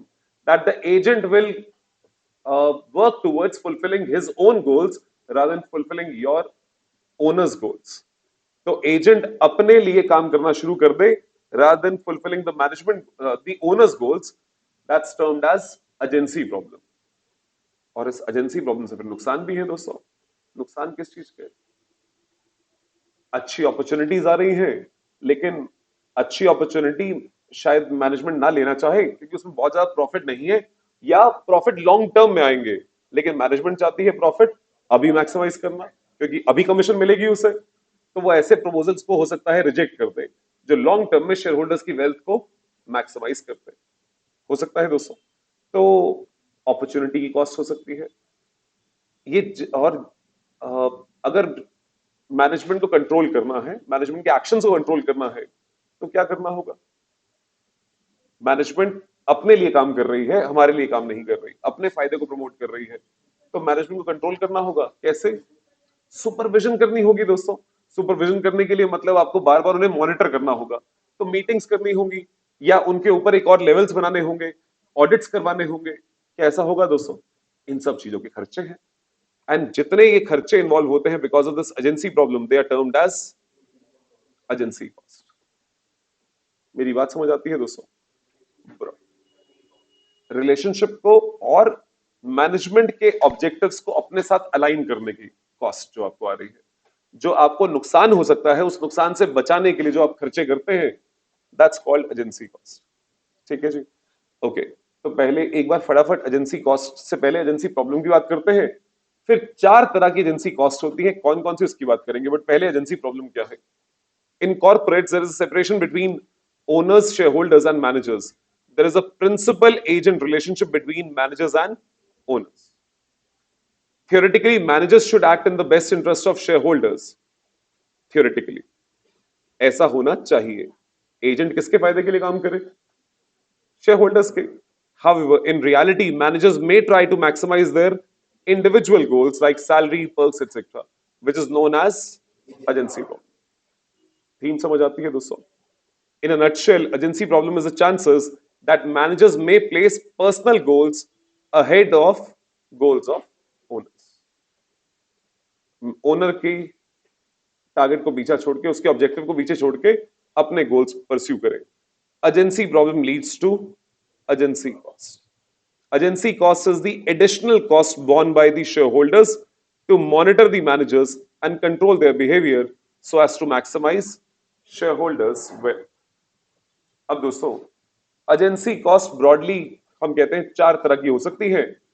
One is called the cost of monitoring, monitor करने की कॉस्ट। तो ऑडिट्स करवाने हैं, इन्वेस्टिगेशंस हो सकती हैं, अलग मैनेजमेंट के लेयर्स हो सकते हैं और कमेटीज हो सकती हैं जो आपको रिव्यू करें। बॉन्डिंग, बॉन्डिंग की कॉस्ट का मतलब अपने साथ जोड़ के रखने की कॉस्ट। अपने साथ कैसे जोड़ा जाएगा? इंसेंटिवाइज कीजिए।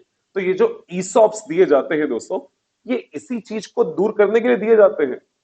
ईसॉप्स कि अगर हमारी कंपनी अच्छा परफॉर्म करेगी, हमारे शेयर का प्राइस बढ़ेगा, तो तुम्हारे भी रेम्यूनरेशन बढ़ेगा। अगर 10,000 ईसॉप्स किसी एम्प्लॉय को दिए गए हैं दोस्तों, 10,000 स्टॉक ऑप्शंस, और मान लीजिए 10,000 स्टॉक ऑप्शन दिए गए at an exercise price of से 20 रुपीज। Excise price is ₹20। समझते हो दोस्तों एक्साइज प्राइस का क्या मतलब होगा? कि एम्प्लॉइज को कहा गया आप 3 साल तक कंपनी के साथ रहिए, और 3 साल के बाद आप 10,000 शेयर खरीद सकते हो 20 रुपए के भाव से। अब अगर 3 साल बाद ये भाव कम, शेयर का मार्केट प्राइस बढ़ के 200 रुपए हो जाए, कंपनी से आपको शेयर कितने का मिलेगा? 20 रुपए। आप मार्केट में कितने का बेच सकते हो? यानी 180 इंटू 10,000, बस इतना फायदा कमा सकते हो। और अगर यही प्राइस 300 हो जाए तो और फायदा, 400 हो जाए तो। वही तो ऑब्जेक्टिव था शेयर होल्डर्स का, शेयर होल्डर की वेल्थ मैक्सिमाइज करना। लेकिन क्या एम्प्लॉइज का टारगेट भी अलाइन कर दिया दोस्तों? उनके रेम्यूनरेशन स्ट्रक्चर को इस तरह से डिजाइन किया जाए कि अगर शेयर का प्राइस बढ़ता है तो आपको भी फायदा हो। यानी ऑर्गेनाइजेशन गोल, सॉरी, शेयर होल्डर के गोल्स के साथ अलाइन कर दिया जाए एजेंट्स के गोल को, तो काम हो जाए। लेकिन उस चक्कर में क्या कंपनी को एक्स्ट्रा कॉस्ट आ रही है? दैट्स कॉस्ट ऑफ बॉन्डिंग, उनको साथ में रखने की कॉस्ट, बॉन्ड टुगेदर करने की cost. Opportunity cost, opportunity cost क्या होगा? मैनेजमेंट अपने गोल्स को परस्यू करने के चक्कर में जो अच्छी अपॉर्चुनिटीज को छोड़ देगी, वो आपका नुकसान है। That's opportunity cost. And structuring की कॉस्ट, स्ट्रक्चरिंग की कॉस्ट का मतलब दोस्तों, मैनेजमेंट में सुपरवाइजरी लेयर्स क्रिएट की जाती है। वो जितनी लेयर्स क्रिएट की जाएंगी, स्ट्रक्चर्स, सबके अपने खर्चे हैं दोस्तों, हर लेवल के अपने खर्चे हैं। और जितनी ज्यादा लेयर्स होंगी उतनी ज्यादा स्ट्रक्चर कॉम्प्लिकेटेड होगा, उतनी ज्यादा कॉस्ट होगी, स्ट्रक्चरिंग की कॉस्ट। सो 4 तरह की cost: monitoring, bonding, opportunity cost and structuring cost. That's all termed as agency cost. तो एजेंसी प्रॉब्लम को अगर दूर करना है, एजेंसी कॉस्ट को मिनिमाइज करना है। एजेंसी प्रॉब्लम कभी कंप्लीटली खत्म नहीं हो सकती दोस्तों। क्यों नहीं खत्म हो सकती? आप जिनसे डील कर रहे हैं वो भी ह्यूमन है, उनके अपने ऑब्जेक्टिव्स हैं। आप जितना मर्जी अपने साथ लाइन करने की कोशिश कर लीजिए, जितना मर्जी मॉनिटर करने की कोशिश कर लीजिए, बट कभी ना वो प्रॉब्लम्स रहेंगी रहेंगी। लेकिन आप उन्हें मिनिमाइज तो कर सकते हैं। तो मिनिमाइज करने के लिए क्या किया जाए? ये जो हमने अभी ईसॉप्स वाली बात करी, रेम्यूनरेशन स्ट्रक्चर इस तरह से अलाइन हो जाए कि उनके ऑब्जेक्टिव्स और हमारे ऑब्जेक्टिव्स दोनों साथ साथ चले, अलाइंड हो। तो एड्रेसिंग द एजेंसी प्रॉब्लम, मैं सीधा नीचे से स्टार्ट करूंगा बेटा। Addressing the agency problem, following efforts have been made to address these issues. Of course, जैसा हमने कहा, ये कभी खत्म नहीं हो सकता, लेकिन कुछ हद तक मिनिमाइज किया जा सकता है। तो agency problem between managers and share holders can be addressed if the interest of managers are aligned to the interest of share holders. अगली लाइन सबसे क्रिटिकल है दोस्तों, it is easier said than done. मतलब बोलना आसान है, वो नहीं पाता है दोस्तों, बोलना बहुत आसान होता है। हम थियोरेटिकली जितनी मर्जी बातें कर लें, लेकिन ये डिफरेंस हमेशा रह जाते हैं, right? You know, Mukesh Ambani ji Reliance के चेयरमैन हैं। पिछले कुछ सालों से उनका रेम्यूनरेशन 15 करोड़ पे फिक्स्ड है। वो 15 करोड़ रुपए से उनके, चाहे रेम्यूनरेशन कमेटी ने प्रपोज किया कि उन्हें इस साल 18 करोड़ 20 करोड़ रेम्यूनरेशन दिया जाए, but he takes only 15 crore. ठीक है, कोई और एम्प्लॉय ऐसा करना चाहेगा? आप किसी और डायरेक्टर को पूछो कि तेरा रेम्यूनरेशन 20 करोड़ हो गया, क्या वो 15 करना चाहेगा? शायद नहीं दोस्तों। अंबानी जी क्यों करने को तैयार है? कंपनी अपनी है, कंपनी में मेजॉरिटी स्टेक अपने पास है, तो मुझे वो 3-4 करोड़ से उनको फर्क नहीं पड़ता है। उनके शेयर की वेल्थ जितनी बढ़ रही है, वर्थ जितनी बढ़ रही है, वो उसमें बड़े खुश हैं। लेकिन बाकी जो मैनेजमेंट है वो तो अपना रिटर्न ही मैक्सिमाइज करना चाहेंगे, अपनी सैलरीज। सो कहना बहुत आसान है, लेकिन करने के लिए बहुत सारे एफर्ट्स डालने की जरूरत होती है। आज आप जो टेस्ला कंपनी को इतना नाम सुनते हैं, टेस्ला का, इलॉन मस्क का जो इतना नाम सुनते हैं दोस्तों, आज से कुछ साल पहले ऐसी हालत नहीं थी। इलॉन मस्क ने टेस्ला को एक सपना दिखाया था, टेस्ला के शेयर होल्डर्स को, कि कंपनी हमारी इलेक्ट्रॉनिक ईवीज की दुनिया में बहुत कुछ कर सकती है। और टेस्ला के शेयर होल्डर्स ने सिर्फ एक प्रपोजल रखा था कि अगर हमारे शेयर का प्राइस यहां से यहां पहुंच जाए, टारगेट दिया गया, तो तुम्हें हम इतना रेम्यूनरेशन देंगे, इलॉन मस्क को इतना रेम्यूनरेशन दिया जाएगा। And that was the highest पे पैकेज टू एनी एग्जीक्यूटिव आज तक का। And he took that challenge कि मैं कर दूंगा, और वो कर दिया। तो शेयर का प्राइस टेस्ला का यहां से यहां पहुंचा, और इलॉन मस्क की वर्थ यहां से यहां पहुंची, और आज वो सबसे अमीर आदमी है दुनिया का। तो it's all addressing your agency problem, कि आप किस तरह से उसे लिंक करते हैं। और सबसे पहला, managerial compensation is linked to the profit of the company to some extent, and also with the long term objectives of the company. तो जैसा हमने कहा मैनेजरियल कॉम्पोजिशन को प्रॉफिट से लिंक कर दीजिए या शेयर के प्राइस से लिंक कर दीजिए, लॉन्ग टर्म ऑब्जेक्टिव से लिंक कर दीजिए. Employee is also designed to address the issue with the underlying assumption that maximization of stock price is the objective of the investors. एक ही objective दीजिए हमें. That's only one objective, which is shareholders' wealth maximize करना. Effective monitoring can be done. Of course, बिना monitoring के तो काम नहीं होगा. Sorry, सर पे कोई चाहिए. wealth maximize तो सत्यम कंप्यूटर्स ने भी की थी, रामालिंगा राजू ने भी किया था अपना वेल्थ मैक्सिमाइज. शेयर का प्राइस भी बढ़ रहा था लेकिन फ्रॉड के थ्रू किया था. तो मॉनिटरिंग चाहिए, ऑडिटर्स चाहिए, कमिटीज चाहिए ऐसी जो आपके एक्शंस को मॉनिटर करे. Is that okay everyone? Okay दोस्तों, so with this we finish up with the introduction part of it. पढ़ के ऐसा लगा होगा बहुत सारी थ्योरी है. नहीं दोस्तों, बस यही थी थ्योरी. अब इसके बाद जो भी होगा वो प्रैक्टिकल्स होंगे और प्रैक्टिकल ड्रिवन थ्योरी होगी. ठीक है जी. तो एक काम करते हैं, 10 मिनट का ब्रेक लेते हैं. 10 मिनट्स के ब्रेक के बाद आपका पहला प्रैक्टिकल जाकर स्टार्ट करते हैं. ठीक है.